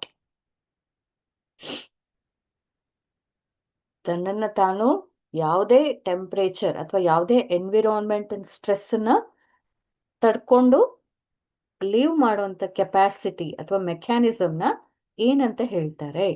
Option entropy, enthalpy, homeostasis and study state. Which is the right answer?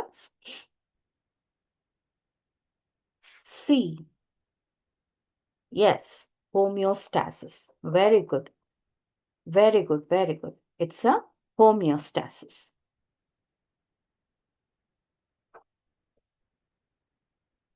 Okay, yes.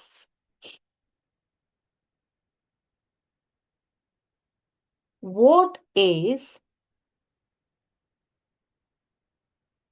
observed on July 11th? World Population Day, No Tobacco Day, World Environment Day, World Health Day. Which is the option?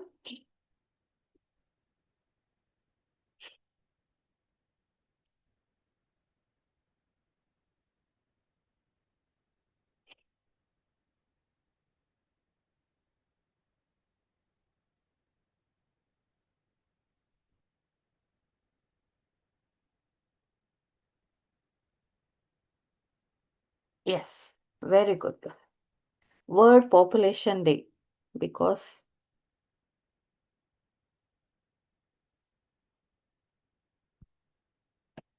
for a simple explanation,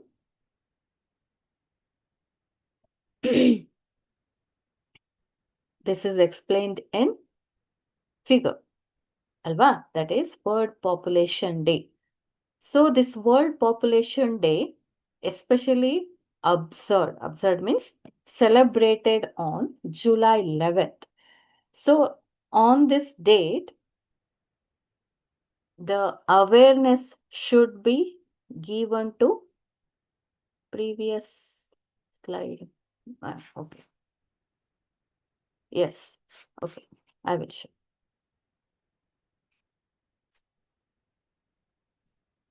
The ability to maintain internal favorable conditions by self-regulated mechanism despite change in environment.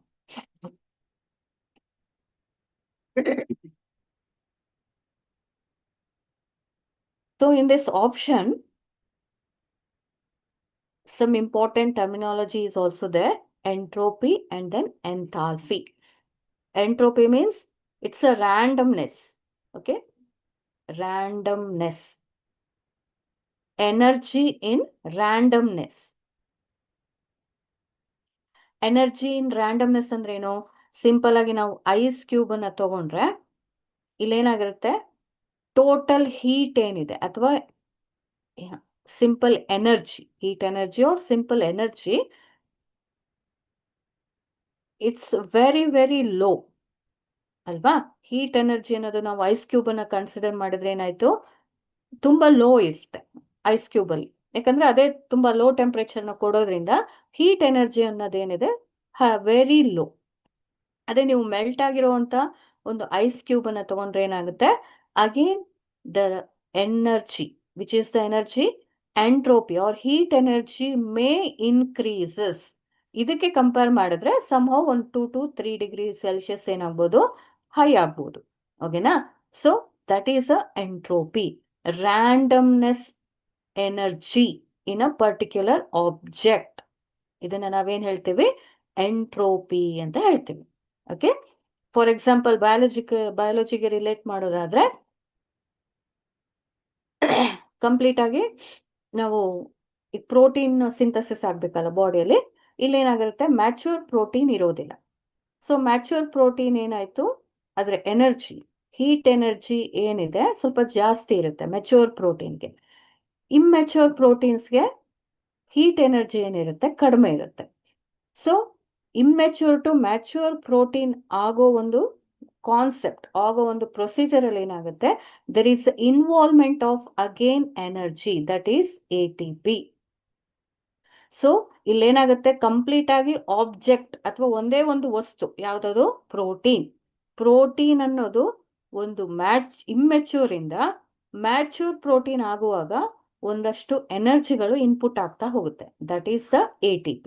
ಹಾಗಾಗಿ ಒಂದೇ ಒಂದು ಏನು protein ಅನ್ನೋದು ಎರಡು ರೀತಿಯಲ್ಲೂ appear ಆಗ್ಬೋದು. Energy ಇಲ್ಲದೆ ಇರುವಂತ, ಹೀಟ್ ಎನರ್ಜಿ ಇಲ್ಲದೆ ಇರುವಂತ ಒಂದು ಪ್ರೋಟೀನ್ ಆಗೂ ಕಾಣಿಸುತ್ತೆ, ಎನರ್ಜಿ ರಿಚ್ ಆಗಿ ಹೀಟ್ ಎನರ್ಜಿ ರಿಚ್ ಆಗಿರುವಂತ ಪ್ರೋಟೀನ್ ತರನು ಅಪಿಯರ್ ಆಗುತ್ತೆ. That is the explanation of entropy related to biology. ಅದನ್ನೇ ನಾವೇನ್ ಹೇಳ್ತೀವಿ, ರ್ಯಾಂಡಮ್ನೆಸ್ ಅಂತ ಹೇಳ್ತೀವಿ. ಹಾಗಾಗಿ ಇದು ಯಾವುದೇ ಒಂದು ರಿಜಿಡಿಟಿ ಇಲ್ಲ ಇದಕ್ಕೆ. ನೀವು ಯೂನಿವರ್ಸ್ ಅಲ್ಲಿ ಈ ತರ ಸ್ಟೇಟ್ ಅಲ್ಲಿ ಹೋದ್ರೆ ಒಂದು ಸ್ಟೇಟ್ ಇಂದ ಇನ್ನೊಂದು ಸ್ಟೇಟ್ಗೆ ಜಂಪ್ ಆಗುವಾಗ ಅದರ ಎನರ್ಜಿ ಏನಿದೆ, ಎಸ್ಪೆಷಲಿ ಹೀಟ್ ಎನರ್ಜಿ ಏನಿದೆ, ಚೇಂಜ್ ಆಗ್ತಾ ಬರುತ್ತೆ, ಫ್ಲಕ್ಚುಯೇಟ್ ಇರುತ್ತೆ. That is the randomness. But in case of enthalpy there is no such thing. This is very rigid. Rigid ಅಂದ್ರೆ ಏನು, ಎ ಸ್ಟೇಟ್ ಇಂದ ಬಿ ಸ್ಟೇಟಿಗೆ ಹೋದ್ರೂ ಕೂಡ ಒಂದೇ ಸ್ಟೇಟ್ ಆಫ್ ಹೀಟ್ ಎನರ್ಜಿನ ಮೇಂಟೈನ್ ಮಾಡ್ತಾ ಇರುತ್ತೆ. That is enthalpy, total heat energy. Okay, total heat energy ಒಂದು ಸ್ಟೇಟ್ ಇಂದ ಇನ್ನೊಂದು state. For example photosynthesis. Photosynthesis ಇಂದ ಸನ್ಲೈಟ್ ಅನ್ನ ಅಬ್ಸಾರ್ಬ್ ಮಾಡ್ಕೊಳುತ್ತೆ ಅಲ್ವಾ?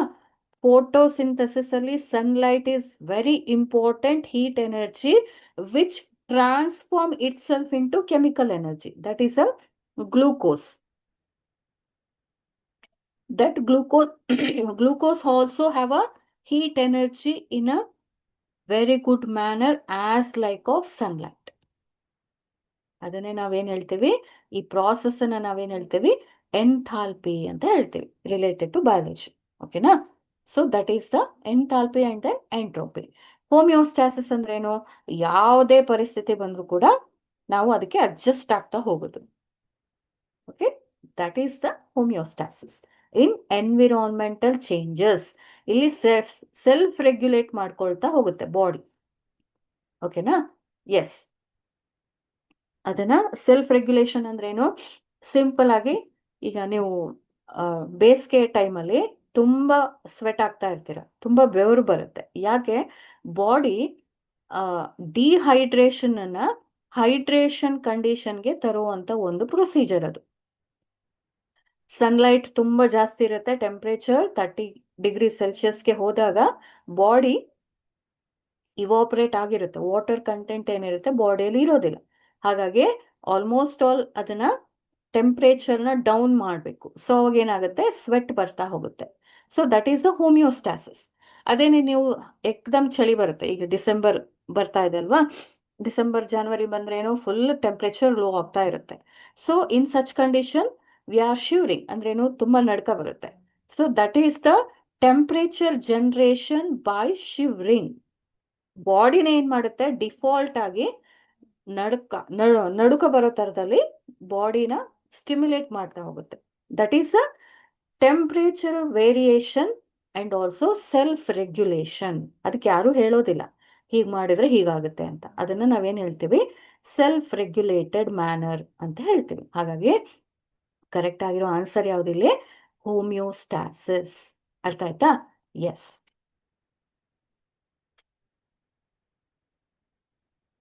S.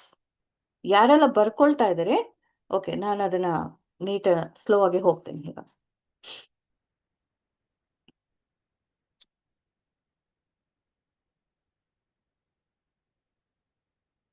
S. What is observed on July 11th? That is World Population Day.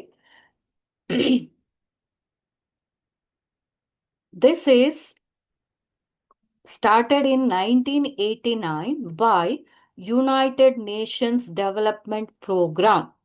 On this day, the entire community ಅಂದ್ರೇನು, whole population, human being, humans ನೀವು ನೋಡಿ, entire world ಅಲ್ಲಿ ಈ ಜನಸಂಖ್ಯೆ ಅಥವಾ ಹ್ಯೂಮನ್ ಪಾಪ್ಯುಲೇಷನ್ ಬಗ್ಗೆ ಅವೇರ್ನೆಸ್ ಆಗ್ಬೇಕು ಅನ್ನೋ ಒಂದು ಪರ್ಪಸ್ ಇಂದ ಯಾವಾಗ ಸ್ಟಾರ್ಟ್ ಮಾಡಿದ್ರು ಇದನ್ನ? 1989. That was started by the group or organization that is United Nations Development Program. On this, majorly the whole organization which discuss on gender equality and their need and also the problems and their regarded solution, especially on population day. ಈ July 11th ಅಲ್ಲಿ ಏನ್ ಮಾಡ್ತಾರೆ, ಇವ್ರೇನ್ ಮಾಡ್ತಾ ಇದ್ರು, ಈ organisation till today working ಅಲ್ಲಿ ಇದೆ. So ಅವ್ರೇನ್ ಮಾಡ್ತಾರೆ, ಈ ಪಾಪ್ಯುಲೇಷನ್ ಡೇ ಟೈಮಲ್ಲಿ ಎಷ್ಟು ಪಾಪ್ಯುಲೇಷನ್ ಹೈ ಇದೆ, ಇಯರ್ ಬೈ ಇಯರ್ ಸ್ಟ್ಯಾಟಿಕ್ಸ್ ನ ಡೆವಲಪ್ ಮಾಡ್ತಾ ಹೋಗ್ತಾರೆ. ಸೊ ಪ್ರತಿಯೊಂದನ್ನು ಕೂಡ ಆ ಸ್ಟ್ಯಾಟಿಸ್ಟಿಕ್ಸ್ ಬೇಸ್ ಮೇಲೆ ಎಷ್ಟು ಪಾಪ್ಯುಲೇಷನ್ಗೆ ಎಷ್ಟು ನೀಡ್ ಇದೆ, ಫುಡ್ ಎಷ್ಟು ಬೇಕಾಗುತ್ತೆ, ಶೆಲ್ಟರ್ ಎಷ್ಟು ಬೇಕಾಗುತ್ತೆ, ಕ್ಲಾತ್, ಆರ್ನಮೆಂಟ್ಸ್, ಆಮೇಲೇನು ಜೊತೆಗೆ ಅದಕ್ಕೆ ಬೇಕಾಗಿರುವಂತ ಮೆಡಿಸಿನ್ಸ್. ಈಗ ಈ ತರ ಕೊರೋನಾ ತರ ಪ್ಯಾಂಡಮಿಕ್ ಬಂದ್ರೆ ಏನ್ ಮಾಡ್ಬೇಕು, ಅದನ್ನ ನಾವು ಪ್ರಿಕಾಷನರಿ ಹೇಗೆ ರೆಡಿ ಮಾಡ್ಬೇಕು, ವಾಟರ್ ಹೇಗಿದೆ, ಎಜುಕೇಶನ್ ಸಿಸ್ಟಮ್ ಹೇಗಿದೆ, ಪ್ರತಿಯೊಂದನ್ನು ಅವರು ಡಿಸ್ಕಸ್ ಮಾಡ್ತಾ ಹೋಗ್ತಾರೆ. It's not only in India, it's not only in United state of America ಅಥವಾ ಆಫ್ರಿಕಾ, ಇದು ಎಂಟೈರ್ ಗ್ಲೋಬ್. ಹಾಗಾಗಿ ಇದನ್ನ, ಈ ಡೇನ ಏನಂತ ಕರೀತಾರೆ, ವರ್ಲ್ಡ್ ಪಾಪ್ಯುಲೇಷನ್ ಡೇ ಅಂತ ಹೇಳ್ತಾರೆ. ಇದು ಒಂದು ಸಮಿಟ್ ಅಥವಾ ಒಂದೊಂದು ಆರ್ಗನೈಸೇಷನ್. ಹಾಗಾಗಿ ಇಲ್ಲಿ ಎಂಟೈರ್ ಗ್ಲೋಬ್ ಇಂದ ಕೂಡ ನೇಷನ್ಸ್ ಗಳು ಇನ್ವಾಲ್ವ್ ಆಗ್ತಾ ಹೋಗುತ್ತೆ. ನಮ್ಮ ದೇಶದಲ್ಲಿ ಇಂತಿಷ್ಟು ಪಾಪ್ಯುಲೇಷನ್ ಇದೆ, ನಮ್ಗೆ ಈ ತರ ಎಲ್ಲ ಪ್ರಾಬ್ಲಮ್ ಇದೆ, ನಾವು ಚಾಲೆಂಜಸ್ ನ ಹೇಗೆ ಓವರ್ಕಮ್ ಮಾಡ್ಬೋದು, ನಾವು ಈ ತರ ಮೆಷರ್ ಮಾಡಿದೀವಿ, ಅದರಿಂದ ಸಕ್ಸಸ್ ರೇಟ್ ಜಾಸ್ತಿ ಆಗಿದೆ, ನೀವು ಅದನ್ನ ಅಪ್ಲೈ ಮಾಡಿ, ಈ ತರ ಹೆಲ್ತಿ ಡಿಸ್ಕಷನ್ ಆಗ್ತಾ ಹೋಗುತ್ತೆ. That is the pure mutualism basis ಮೇಲೆ ಈ ಆರ್ಗನೈಸೇಷನ್ ವರ್ಕ್ ಮಾಡ್ತಾ ಹೋಗುತ್ತೆ. That is the importance of world population day. Okay, just like UNICEF and then WHO ಗೊತ್ತಿದೆ ಅಲ್ವಾ, ವರ್ಲ್ಡ್ ಹೆಲ್ತ್ ಆರ್ಗನೈಸೇಷನ್, ಯುನಿಸೆಫ್, ಜೊತೆಗೆ children education, children health, complete ಆಗಿ ಇದೇ basis ಮೇಲೆ ಎಂಟೈರ್ ನೇಷನ್ಸ್ಗಳು ಇನ್ವಾಲ್ವ್ ಆಗ್ತಾ ಹೋಗುತ್ತೆ.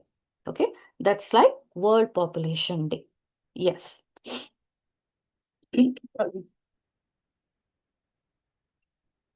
In which of the following cases are an organism and its kind of association a matching pair.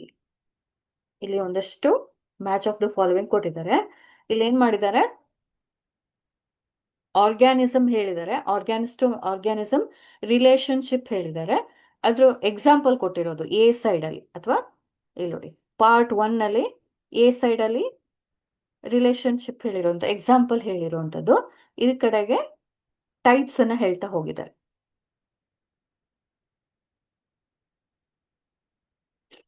ಯಾವುದು correct ಆಗಿರೋ ಮ್ಯಾಚಿಂಗ್ ಪೇರ್ ಅಂತ ಹೇಳಿ ನಾವು ಹೇಳಬೇಕು. Okay, yes. First is shark and suckerfish. It's a commensalism. B. Algae and fungi in lichens.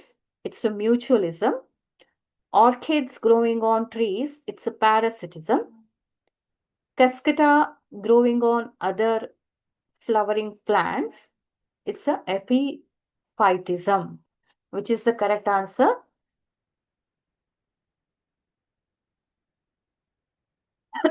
B. B. Algae and fungi. Mutualism.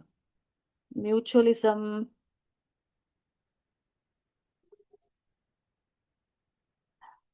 Okay. Shark and suckerfish.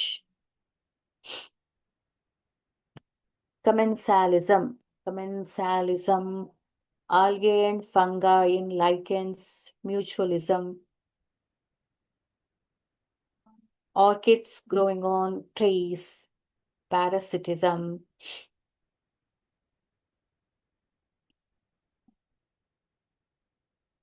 Yes, I will show here one figure or images. You can easily identify the things. Okay, it's a suckerfish and shark. ಇಲ್ಲಿ ನೋಡಿ, ಇದನ್ನ suckerfish ಅಂತ ಕಾಣಿಸ್ತಿದ್ಯಾ? These are the very smallest or tiny fishes. These are referred as suckerfish and this is a shark. And then branchials on whale. ಇದು hard material ತರ ಅಂಟ್ಕೊಂಡಿರುತ್ತೆ ವೇಲ್ಸ್ಗೆ. ಈ ಎರಡು ಕಾಂಬಿನೇಷನ್ ಅಲ್ಲಿ shark and suckerfish, that's a commensalism. ಅಲ್ಲೇನು ಯಾರು ಕೂಡ ಹಾರ್ಮ್ ಆಗೋದಿಲ್ಲ. ಈ say for example suckerfish and shark are both together. ಅಲ್ಲಿ ಏನ್ ಮಾಡ್ತಾ ಇರುತ್ತೆ, ಫಿಶ್ ಎಸ್ಪೆಷಲಿ ಶಾರ್ಕ್ ಮೂವ್ ಆಗುವಾಗ ಇದು ಕೂಡ ಮೂವ್ ಆಗ್ತಾ ಇರುತ್ತೆ.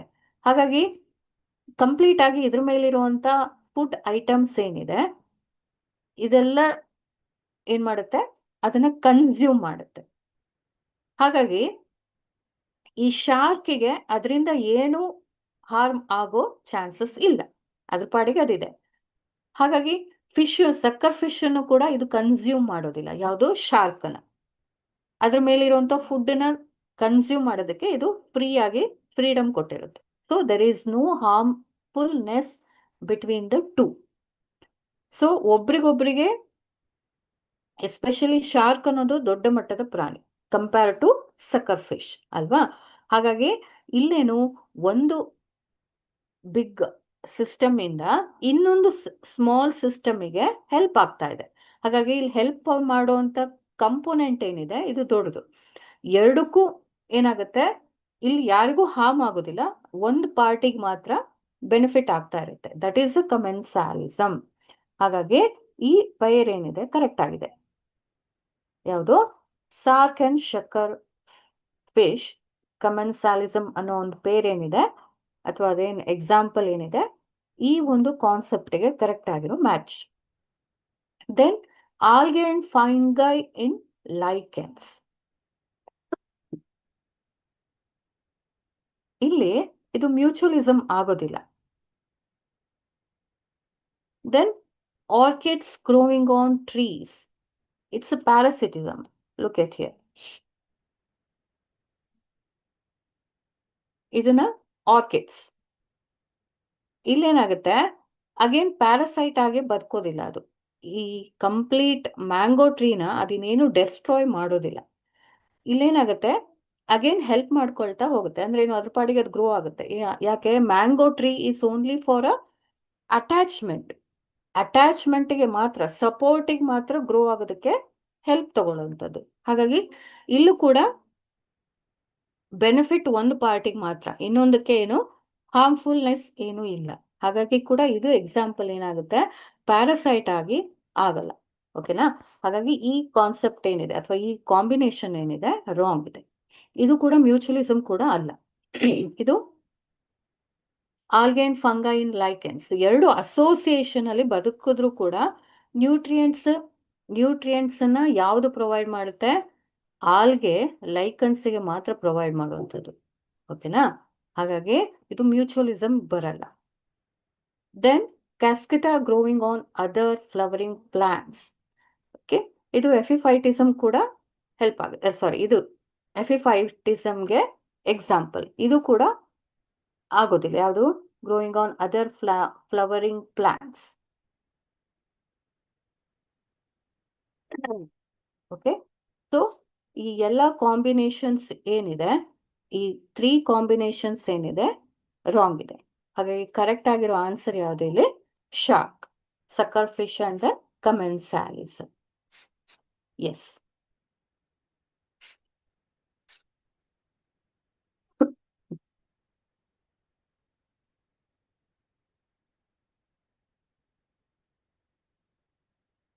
ಓಕೆ,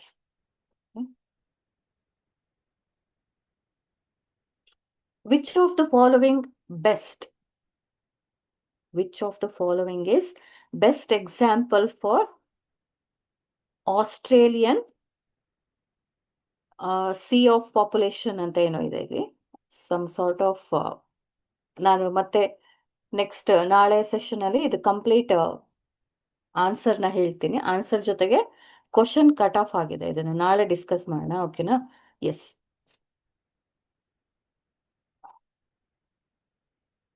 ಇಲ್ಲಿ 9th ಕ್ವಶನ್ ನಾವು ನಾಳೆ ಡಿಸ್ಕಸ್ ಮಾಡೋಣ, ಯಾಕಂದ್ರೆ ಈ ಕ್ವಶನ್ ಕಂಪ್ಲೀಟ್ ಆಗಿಲ್ಲ. So which of the following represents on organism and it's ecological niche correctly? ಇಲ್ಲಿ ಅಗೇನ್ ಮ್ಯಾಚ್ ದ ಫಾಲೋಯಿಂಗ್ ತರ ಕೊಟ್ಟಿರೋದು.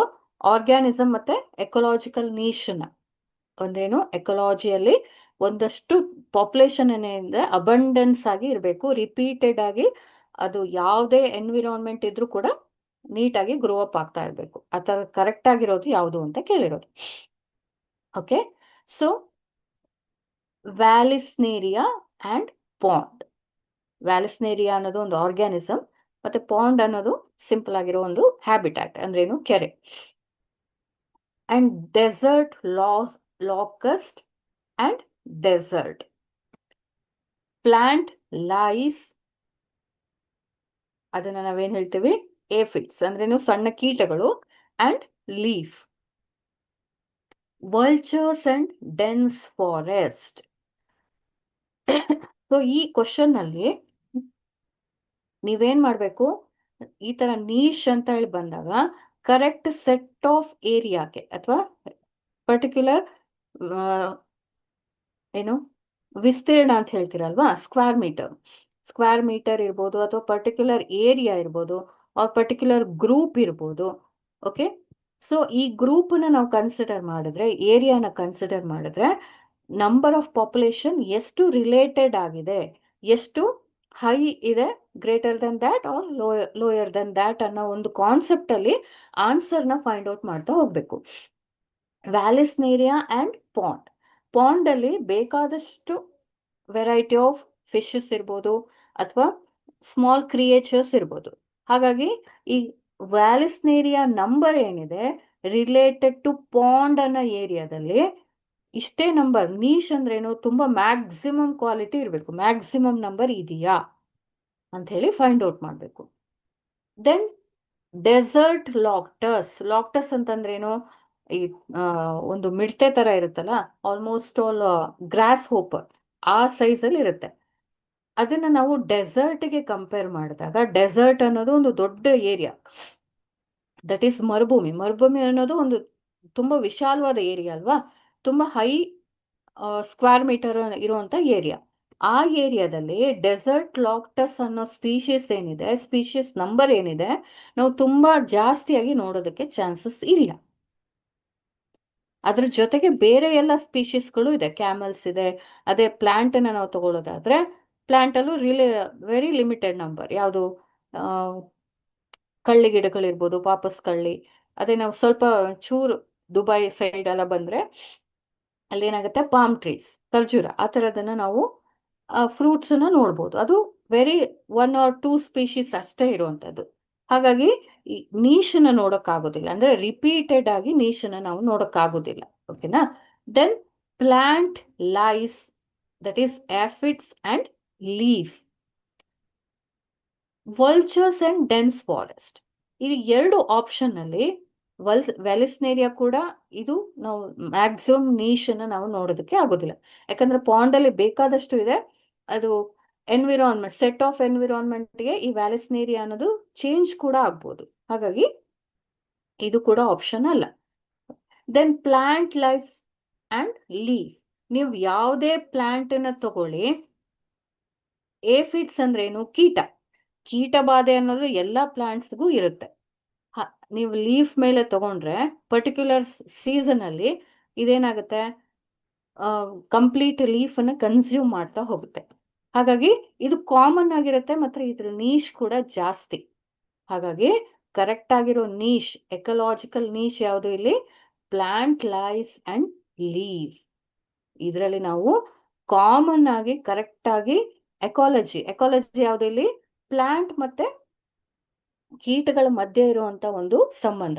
ಆ ಸಂಬಂಧ ಯಾವತ್ತಿದ್ರೂ ಕೂಡ ಚೇಂಜಸ್ ಆಗೋದಿಲ್ಲ.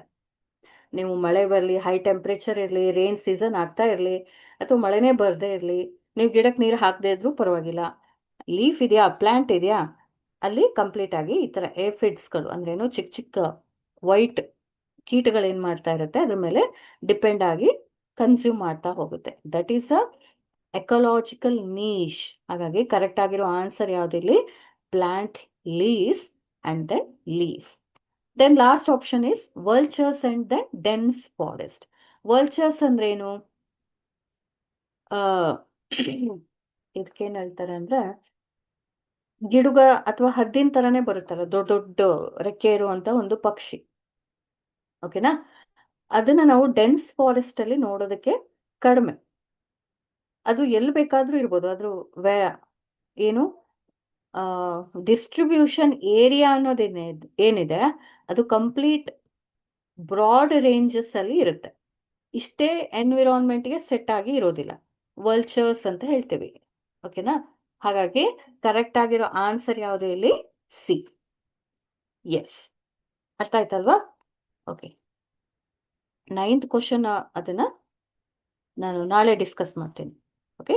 S. Thank you so much for your enthusiasm in question solving. Okay? ಈ ಚಾಪ್ಟರ್ನ ಯಾರು ನೆಗ್ಲೆಕ್ಟ್ ಮಾಡಬೇಡಿ. ತುಂಬಾ ಕಷ್ಟ ಇದೆ ಟರ್ಮಿನಾಲಜಿ ಅಂತ ಹೇಳ್ಬಿಟ್ಟು ಓದೋದನ್ನ ನಿಲ್ಲಿಸಬೇಡಿ.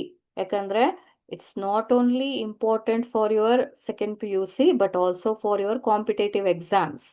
ನೀವು ಬ್ಯಾಂಕಿಂಗ್ ಎಕ್ಸಾಮ್ ತಗೊಳ್ಳಿ, ಯಾವ್ದಾದ್ರು KS ಬರೀರಿ, ಅಥವಾ FDA ಅಂದ್ರೇನು, ಯಾವ್ದಾದ್ರು ಗೌರ್ಮೆಂಟ್ ಬಾಡೀಸ್ ಅಲ್ಲಿ ನೀವು ಏನಾದ್ರೂ ವರ್ಕ್ ಮಾಡಬೇಕು ಅಂತ ಆದ್ರೆ ಸೆಕೆಂಡ್ PUC ಆಗ್ತಿದ್ದಂಗೆನೆ ಪೋಸ್ಟ್ ಆಫೀಸ್ ಅಲ್ಲಿ ಕಾಲ್ ಆಗುತ್ತೆ.